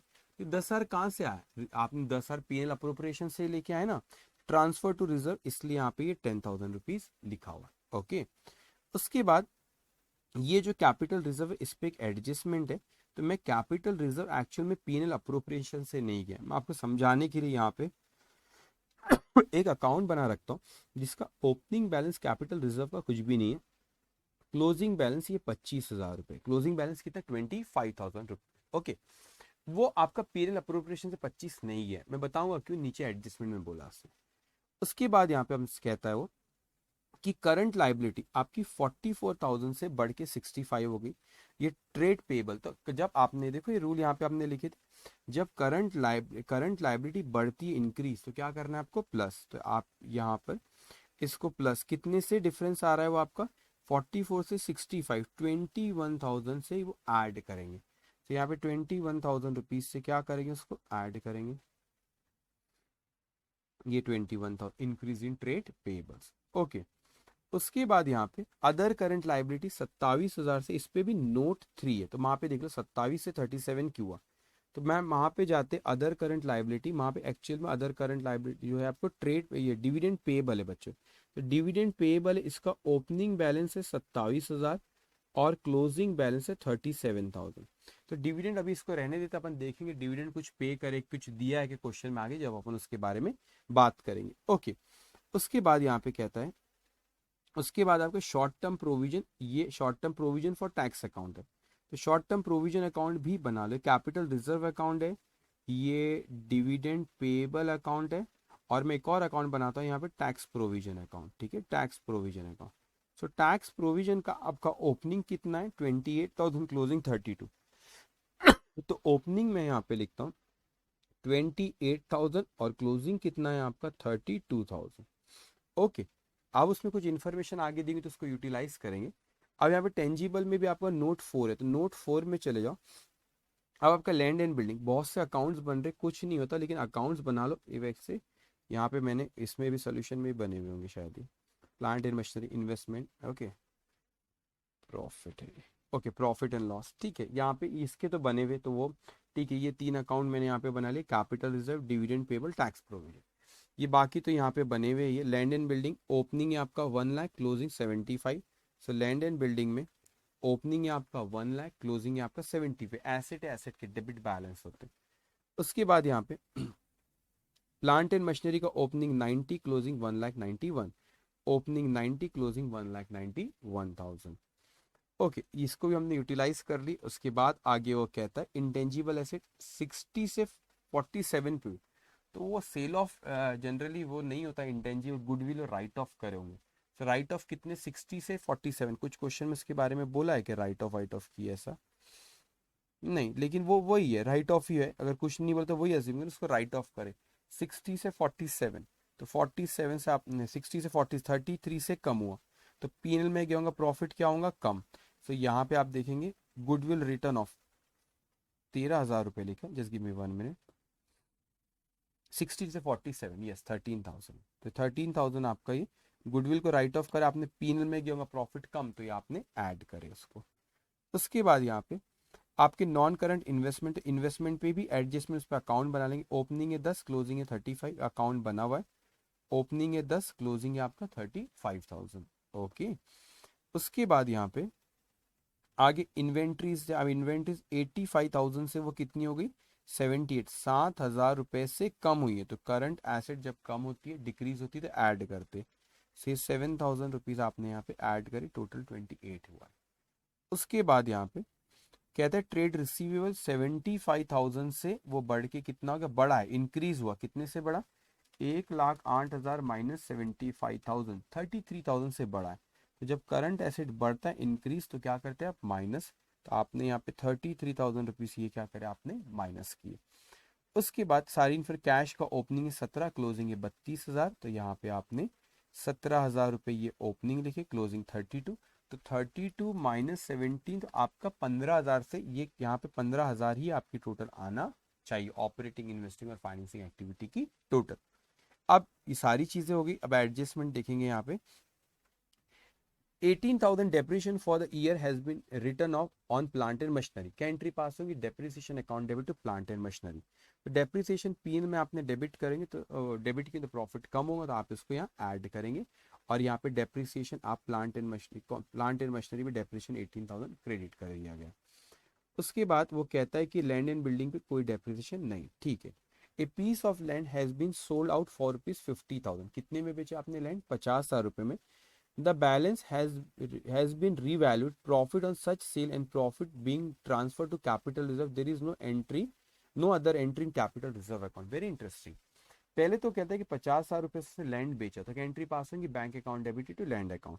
तो बैंक जैसी आयत कैश फ्लो स्टेट में आपने सेल ऑफ लैंड ये 50,000 लिखे, और यहाँ पे लैंड अकाउंट को 50,000 रुपये से क्रेडिट करें। अब ये जो डेबिट साइड आपका यहाँ पे शॉर्ट जा रहा है, कितने से शॉर्ट जा रहा है, 25,000 रुपये से। तो वो बोलता है जो भी आपने रीवैल्यू करे या जो भी प्रॉफिट हो उस प्रॉफिट को आपने क्या करे, जो रीवैल्यूएशन करे या जो सेल ऑफ पे जो प्रॉफिट है उसको आपने पीएनएल में ट्रांसफर नहीं करे, इस प्रॉफिट को कहते हैं उन्होंने कैपिटल रिजर्व में ट्रांसफर करे। तो यहाँ पे एक्चुअल में ये एंट्री पास हुई, land account debit 20 balancing figure 25,000 to capital reserve account 25,000। So land account debit 25,000 to capital reserve account 25,000। So यहाँ पे कैपिटल रिजर्व अकाउंट जो मैंने बनाया वो आपने 25,000 से क्रेडिट करे अगेंस्ट लैंड। तो ये तो क्लोज हो गया ना, आपका कैपिटल रिजर्व अकाउंट तो क्लोज हो गया। आपने पीएनएल अप्रोप्रिएशन से 25,000 रुपए नहीं लेके आए थे, वो आपने लैंड बेचे थे, प्रॉफिट उस पे हुआ था, या आपने रिवैल्यू करे उस पे जो प्रॉफिट है, वो प्रॉफिट 25,000 जो बैलेंसिंग फिगर है वो कैपिटल रिजर्व में है, और इसका क्लोजिंग भी 25 है, और कोई इसमें एंट्री नहीं है, तो ये पीएनएल अप्रोप्रिएशन से आया ही नहीं। इसलिए वहां पे वर्किंग नोट नंबर 4 जो आप पीएनएल बनाए वहां पे to find out profit before tax, वहां पे ये नहीं लिखा गया है। ओके, उसके बाद थर्ड पॉइंट कहते हैं कि a plant was sold for ₹12,000, WDV being ₹15,000 on the date of sale after charging depreciation. आपने बेचे, डेप्रिसिएशन चार्ज करे, बस यहाँ पे उसको आपने बेचे 12,000 रुपए में। बैंक अकाउंट डेबिट 12,000, 15,000 रुपए का प्लांट उसकी वैल्यू थी, तो 15,000 क्रेडिट करे, तो आपका लॉस हो गया ना 3,000 रुपए का। 15,000 की चीज को आपने 12 में बेची, तो पहले बेचे तो बैंक अकाउंट डेबिट, तो आप जाके इन्वेस्टिंग एक्टिविटी सेल ऑफ आपने प्लांट 12,000 पहला। टू प्लांट अकाउंट, तो देखो प्लांट को 12 से उसने क्रेडिट करा। ओके, टू हाँ प्लांट को उसने क्रेडिट किया 12 से, अच्छा, और 3,000 रुपये ये लॉस, ठीक है ठीक है। अब एक ही बात है, यहाँ पे एंट्री पास हुई, बैंक अकाउंट डेबिट 12 से वहां पे ले गया, प्लांट को 15 से क्रेडिट करे, तो 15 से प्लांट को यहाँ क्रेडिट कर दिए, 12 और 3 सही है। और 3,000 रुपये जो लॉस वो पीएनएल में डेबिट हुआ होगा, जब पीएनएल में डेबिट होंगे तो प्रॉफिट कम होगा, तो 3,000 में क्या करना पड़ेगा, ऐड। इसलिए आप यहाँ पे देखोगे 3,000 रुपये क्या करा गया, वहां पे ऐड करा गया। उसके बाद हमसे कहता है कि डिविडेंड रिसीव्ड, इसकी एंट्री में कहा, यहाँ लिख दूंगा, dividend received amounted to rupees 2,100 which included pre-acquisition dividend of rupees 600। वो कहता है कि डिविडेंड अपने को रिसीव हुआ, कितने का डिविडेंड रिसीव हुआ, 2100। सो मैंने एंट्री पास किया बैंक अकाउंट डेबिट 2100, उसमें से 600 प्री एक्विजिशन, इन्वेस्टमेंट चैप्टर पढ़ेंगे, अगर प्री एक्विजिशन डिविडेंड मिला एक्विजिशन के पहले के प्रॉफिट में डिविडेंड, तो आप वो पीएनएल में नहीं इन्वेस्टमेंट अकाउंट में एडजस्ट करते। So bank account debit, screen पे दिख रहा है bank account debit, bank account debit to ये आपका डिविडेंड इनकम, पहले तो डिविडेंड इनकम जो वो आपकी है 1,500 बताओगे, और आप इन्वेस्टमेंट अकाउंट में 600 लेके जाओगे, क्योंकि आपका वो 600 out of pre acquisition profit, out of कहाँ से, प्री एक्विजिशन प्रॉफिट में से हुआ है। ओके ठीक है प्री एक्विजिशन प्रॉफिट, तो यहाँ पे आपने ये पहले पैसा 2100, तो आपने यहाँ पे इसको लिख दो 2100, 2100 यहाँ पे लिखे, जो आया आपका डिविडेंड, ये आपने लिख दी इन्वेस्टिंग एक्टिविटी 2100। उसके बाद यहाँ पे क्वेश्चन में उसने अपने से कहा, यहाँ पे इधर गया भाई 2100, ठीक है, डिविडेंड आपने पीएनएल में क्रेडिट कर होंगे तो प्रॉफिट वहां पे बड़ा होगा, तो यहाँ पे 1,500 को देखो माइनस करें, पीएनएल में 1,500 ही गया है, और 600 रुपये इन्वेस्टमेंट अकाउंट में, इन्वेस्टमेंट अकाउंट बनाए इन लोगों ने यहाँ पे, हाँ बनाए, ये 600 रुपये इन्वेस्टमेंट को यहाँ पे क्या करे, क्रेडिट करे। ओके, उसके बाद यहाँ पे नेक्स्ट इंट्रीम डिविडेंड पेड ₹10,000, तो interim dividend account debit to cash and bank, तो यहाँ पे पहले तो ये 10,000 रुपये आपके आउटफ्लो, ये आपने यहाँ पे 10,000 रुपये यहाँ पे लिखे, और ये पीएनएल अप्रोप्रिएशन से आपका 10,000 रुपये, ये पीएनएल अप्रोप्रिएशन से कितना है आपका 10,000। ओके, उसके बाद यहाँ पे non current investment given in the balance sheet represent investment in shares of other company, ठीक है। अब amount of provision for tax, अब ये जो दो चीज, amount of provision for tax 31 March 2018 was paid during the year 18-19। अब देखो यहाँ पे जो ये आपका टैक्स का है, आप सॉरी ये डिविडेंड आपने जो पे करें डिविडेंड, एक मिनट पहले इस पे आ जाते हैं टैक्स पे, तो आपका जो टैक्स है, आपका टैक्स कितना अमाउंट आपका है यहाँ पे, ये जो टैक्स है आपका, ये 28,000 पिछले साल का इस साल पे करे, बोलता है ये 28,000 रुपये, ठीक है। तो ये 28,000 रुपये पे करे, तो आपने देखिए 28,000 रुपीज यहाँ पे माइनस करेंगे, लेकिन ये जो फिगर आपकी बैलेंसिंग फिगर यहाँ पे 32,000 आएंगी, ये पीएनएल अप्रोप्रिएशन में गई होंगी, तो यहाँ पे देखो 37,000 हो, एक मिनट कितना है वो 32,000, ये 32,000। इसी तरह डिविडेंड का कहना भूल गया था, डिविडेंड आपका कितना था यहाँ पे 27,000, ये तो आप इंट्रीम डिविडेंड की बात कर रहा है, वो इंट्रीम डिविडेंड पेड वो अलग है, ये 27,000 रुपये अगर कुछ नहीं बोल रहा है तो आपका जो ओपनिंग है वो आपने इस साल पे करे, तो 27,000 रुपीज ये डिविडेंड आपने पे करे। ये दो है, ये फाइनल डिविडेंड और इंटरिम डिविडेंड है। और जो आपका यहाँ पे जो बैलेंस आ रहा है 37,000, जब कुछ नहीं बोला है कितना पे, तो जो ओपनिंग होता है डिविडेंड टैक्स वही हमने पे करे होते हैं। ओके, सो आपका 37,000 रुपीज ये आपका क्या आ गया, यहाँ पे जो बैलेंस आ रहा है ये आपने अप्रोप्रिएशन से लाएंगे, तो अप्रोप्रिएशन में आपके 37,000 यहाँ पे दिखेंगे।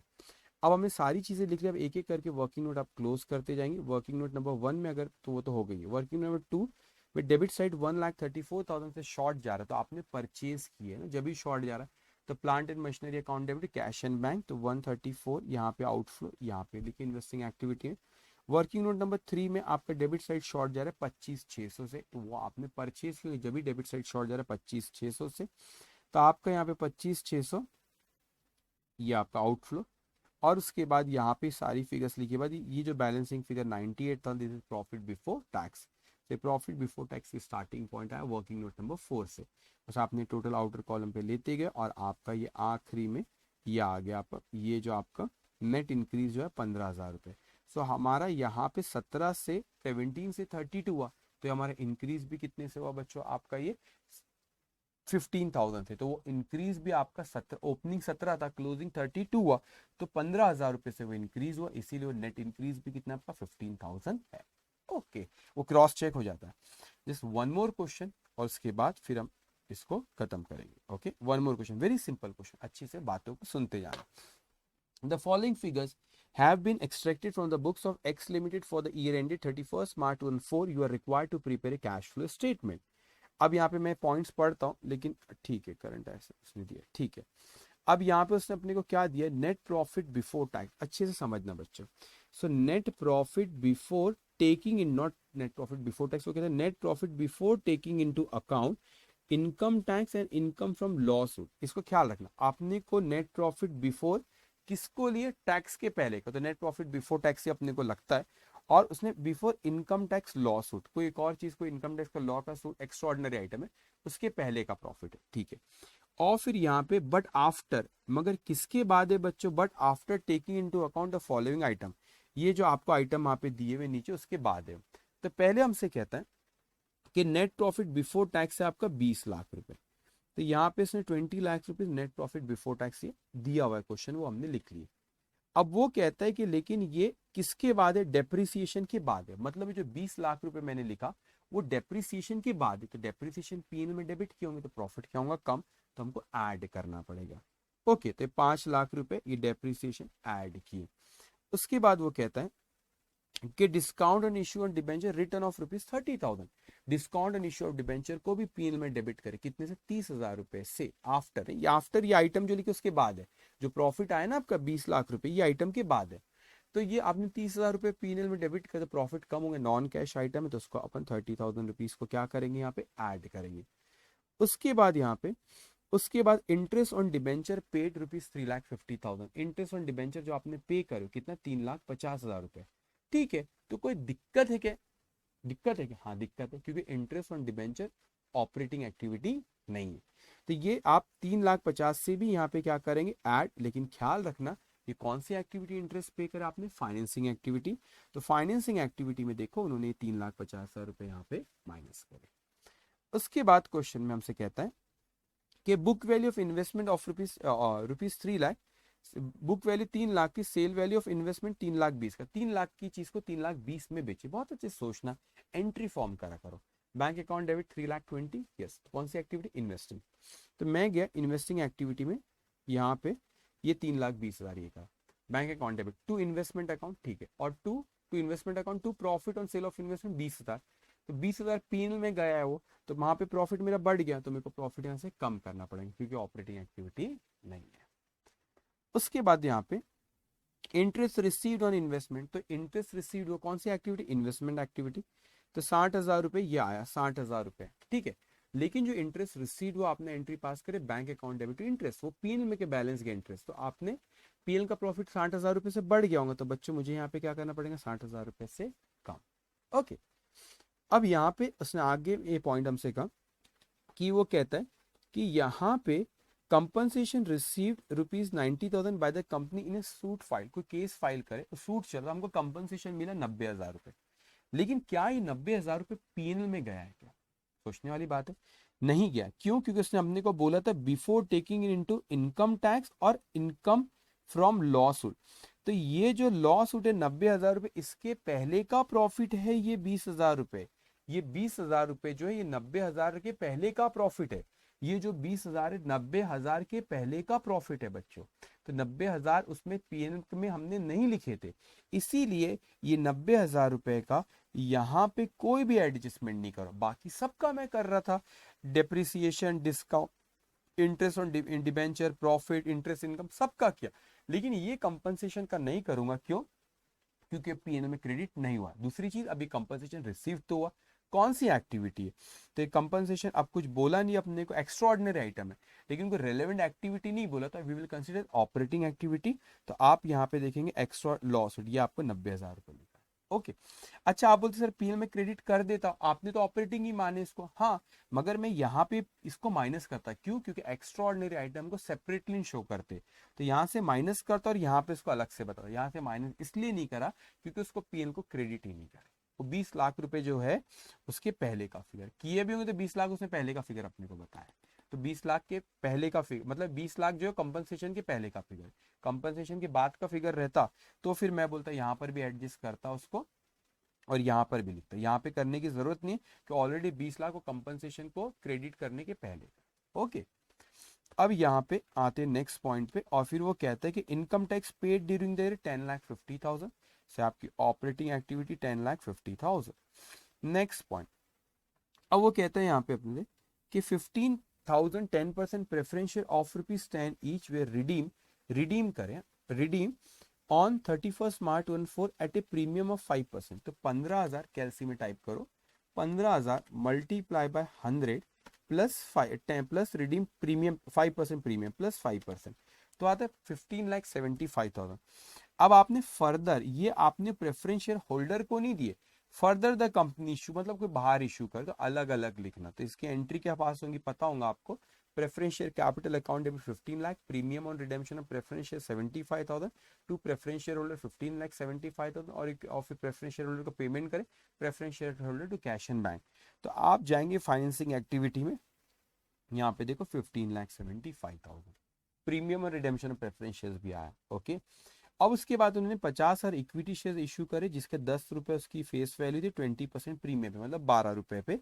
तो 50,000 मल्टीप्लाई बाय 12 करूँ तो वो आता है आपका 6 लाख रुपए। तो ये फाइनेंसिंग एक्टिविटी, ये आपका issue of equity share 6 lakh रुपए। आउटफ्लो नेगेटिव, आउटफ्लो आपको ब्रैकेट में लिखना। Okay, dividend of preference share were paid at the time of redemption, redemption में आपने प्रीमियम भी पे करे, सॉरी डिविडेंड पे करे। ठीक है, तो 15,000 प्रेफरेंस शेयर्स थे, 100 रुपए की face value, dividend face value पे करते। तो 15 लाख आया, 15 लाख का 10% प्रेफरेंस शेयर्स नाम है, मतलब 10% डिविडेंड है, तो 1,50,000। तो ये 1,50,000 ये डिविडेंड कैसे आया, कैसे आया? 15,000 प्रेफरेंस शेयर 100 रुपए का, उस पर 10% ऐसे आया 1,50,000। फिर अपने से कहते हैं कि dividend paid for the year 2002-03 5 lakh, और इंटरिम डिविडेंड भी पे करे 3 लाख। 5 और 3 कितना, 8 लाख हमने पे करे ये इक्विटी को, ये 8 लाख। तो 5 लाख प्लस ये 3 लाख, ये टोटल आपने कितना पे करे, 8 लाख वो पे करे। उसके बाद कहते हैं कि land was purchase on 2 April 2003 for ₹2,40,000 for which the company issue equity share. देखो ये समझा करो, आपने लैंड परचेज करे बच्चों, लैंड एंड बिल्डिंग, अच्छा सिर्फ लैंड है। ओके, लैंड अकाउंट डेबिट कितना, लैंड अकाउंट डेबिट आपका 2,40,000 रुपए की लैंड परचेस करे, और उसके लिए कंपनी ने इक्विटी शेयर इश्यू करे टू इक्विटी शेयर कितने, 20,000 शेयर 10 रुपए का 20% प्रीमियम पे। तो भाई 20,000 शेयर 10 रुपए का एक, तो ये कितना होगा बच्चों, 2 लाख रुपए। और टू यहाँ पे सिक्योरिटी प्रीमियम अकाउंट 20,000 शेयर कितने परसेंट प्रीमियम है, 20%, तो 10 का 20% 2 रुपए, तो ये 40,000। तो ये एंट्री पास होगी, land account debit 2,40,000 to equity share capital 2 to security premium 40,000। तो यहाँ में कोई भी कैश का इनफ्लो आउटफ्लो है नहीं, तो ये कैश फ्लो स्टेटमेंट में नहीं आएगा। अब उसके बाद बहुत सिंपल है बच्चों, ये स्टॉक आपका यहाँ पे ये फिगर, अब यहाँ पे ये और ये ऐसे चल रहा है। तो 1,20,000 से 13,18,000 सॉरी 12 लाख से बढ़ के वो 13,18,000 हुआ। कितने से बढ़ा वो आपका बढ़ा 1,18,000 से, 1,18,000 से बढ़ा वो। तो करंट एसेट आपकी जब बढ़ती तो माइनस करते, तो ये 1,18,000 रुपये यहाँ पे लिखा हुआ है माइनस, ठीक है। उसके बाद सन्ड्री डेटर्स 2,08,000 से 2,13,100 हुआ, तो 5,100 से बढ़ा, तो ये भी करंट एसेट बढ़ा, इसको माइनस करेंगे 5,100। एक्चुअली फिगर यहाँ पे आना था, गलती से वो वहाँ 5,100। ओके, उसके बाद कैश का ओपनिंग बैलेंस है 196,300, क्लोजिंग 4,300, तो 196,300 4300, तो ये देखो कम हुआ है, कैश कम हो रही है, ओपनिंग ज्यादा है, क्लोजिंग कम है, तो आपका कम होते नेगेटिव डिफरेंस 156 का, तो आपका 156 यहाँ पे आना चाहिए। उसके बाद यहाँ पे बिल्स रिसीवेबल 50 से 40 हुआ है, तो करंट एसेट डिक्रीज हुए, तो इसको प्लस करते हैं अपन, तो 10,000 रुपये ये आपने ऐड किया आपने। सन्ड्री क्रेडिट 166 से बढ़ी है 170 1300, तो करंट लाइबिलिटी आपकी बढ़ी, कितने से बढ़ी है 5,300, तो करंट लाइबिलिटी भी इंक्रीज होती है, तो ऐड करते 5,300।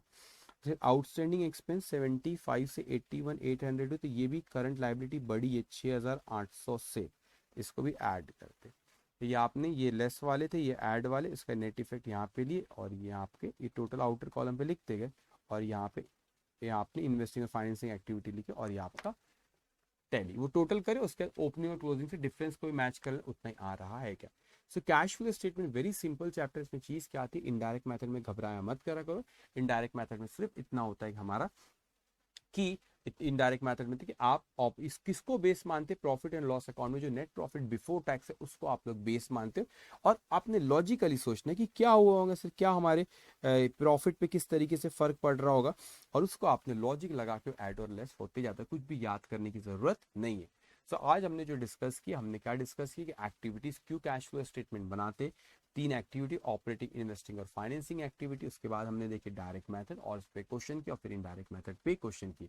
अपने आप पे बहुत बहुत बहुत बहुत भरोसा रखो। एग्जामिनेशन करीब आ रही, बहुत डर भी लगता है, और वो बहुत नॉर्मल चीज होती है कि एग्जाम करीब आती है, कि वो जो प्रेशर होता है, प्रेशर का हम पे डर रहता है, लेकिन वो प्रेशर ही हैंडल हर सीए स्टूडेंट को करना पड़ता है। जब मैं सीए बना, ये कोई भी सीए आप देखते हो, उन सब ने प्रेशर थे, अगर आप भी वो प्रेशर करो, आप प्रेशर हैंडल करो, क्योंकि आप वो कोर्स करो जो बहुत ही यूनिक कोर्स है, जो बहुत कम लोग कर पाते। तो आप उन यूनिक लोगों में से, तो बच्चों आपको मेहनत भी उतनी ही करना पड़ेगा। ये प्रेशर आता है, प्रेशर को हैंडल करना पड़ता है। डिप्रेशन में नहीं जाना, स्ट्रेस नहीं, स्ट्रेस तो नॉर्मल होता है, लेकिन डिप्रेशन वाली स्टेज पे नहीं जाना चाहिए। इन चीज अगर होती भी है, पॉजिटिव रहना, पॉजिटिव लोगों के साथ उठना बैठना, उन्हीं, और इस वक्त ये जो आपका एग्जामिनेशन का वक्त आता है, ये कोशिश करना कि आप कम लोगों से बात करो, बहुत लोगों से बात करो। तो कई बार होता है कुछ आर्ग्यू हो जाता है, फिर अपन यही सोचते हैं उसने अपने को ये बोला, ऐसा उसको बताता हूँ मैं भी रिप्लाई दूंगा, कैसे बोला। हॉस्टल में जनरली चीजें हो जाती है, तो उस चीजों को अवॉइड करना, और जितना कम लोगों से भी बात करो उतना बेहतर है। फोकस रहना, और स्पेशली सोशल मीडिया से भी बहुत बहुत बहुत दूर रहना। मोबाइल स्विच ऑफ रहता तो वो भी चलेगा, लेकिन अब बहुत दूर है, मोबाइल को भी स्विच ऑफ करके रखो। कुछ इंपॉर्टेंट चीज़ें रात को थोड़ी देर आपने देखे, लेकिन फुल्ली फोकस अपनी पढ़ाई पढ़ाई पे ही फोकस करना, और नेगेटिव पीपल से दूर रहना। कुछ लोग ऐसा होता है ना, कुछ लोग बोलते हैं नहीं यार मैं तो एक ग्रुप भी नहीं देता, 2 सोचा था वो नहीं जम रहा, एक दे रहा हूँ एक भी नहीं देता। ऐसे लोगों से दूर रहना, वो खुद तो वो रहते हैं ना, हम तो डूबेंगे तुमको भी ले डूबेंगे सनम, वैसी बात हो जाती है बच्चों। तो उस चीज में जाना नहीं, पॉजिटिव रहना, अपने आप पे भरोसा करना। आप एक बहुत यूनिक कोर्स करने जा रहे हो, आपके जो पेरेंट्स बाहर बैठे वो आपका बहुत आपसे उम्मीद कर रखे, उन्होंने बहुत उम्मीद है, और उम्मीद कर रखे, और वो लोगों और उन लोगों की खुशी क्या होती है आपकी इस वो जो इस जिस एज में अभी हुए, उन लोगों की खुशी क्या होती, आपकी खुशी उनकी खुशी होती, आपकी सक्सेस उनकी सक्सेस, और कोई उन लोगों का नहीं रहता लाइफ में। उन लोगों को ये रहता है कि बच्चे ने अच्छे से अचीव किया तो उनकी खुशी, उनके लिए मेहनत करो। और डिप्रेशन सब में जाना नहीं, पॉजिटिव रहना, क्योंकि आपका फ्यूचर बहुत ब्राइट है। आप सीए बनने जा रहे हो, आप दुनिया में बहुत बहुत, आज जो आप ख्वाब देखते हो कि ये चीज करेंगे 5 साल बाद, ये तो वो ख्वाब आपके पूरे होंगे, बिल्कुल पूरे होंगे। आप हर चीज आपकी लाइफ में जो जो सोचते हैं, हर अच्छी चीज आपकी लाइफ में होगी, लेकिन उसके लिए आपको अभी बहुत पॉजिटिव रहना, अपने आप पे भरोसा ना रखना, और पॉजिटिव नहीं मैं कर लूंगा कर लूंगा कर लूंगा, तो आप कर लोगे। अगर नेगेटिव सोचोगे तो फिर नेगेटिव होता है। और अपने आप पे भरोसा करना, आप में इतनी काबिलियत है कि आप खुद को भी नहीं पता आप में कितनी काबिलियत है। So take care, bye bye.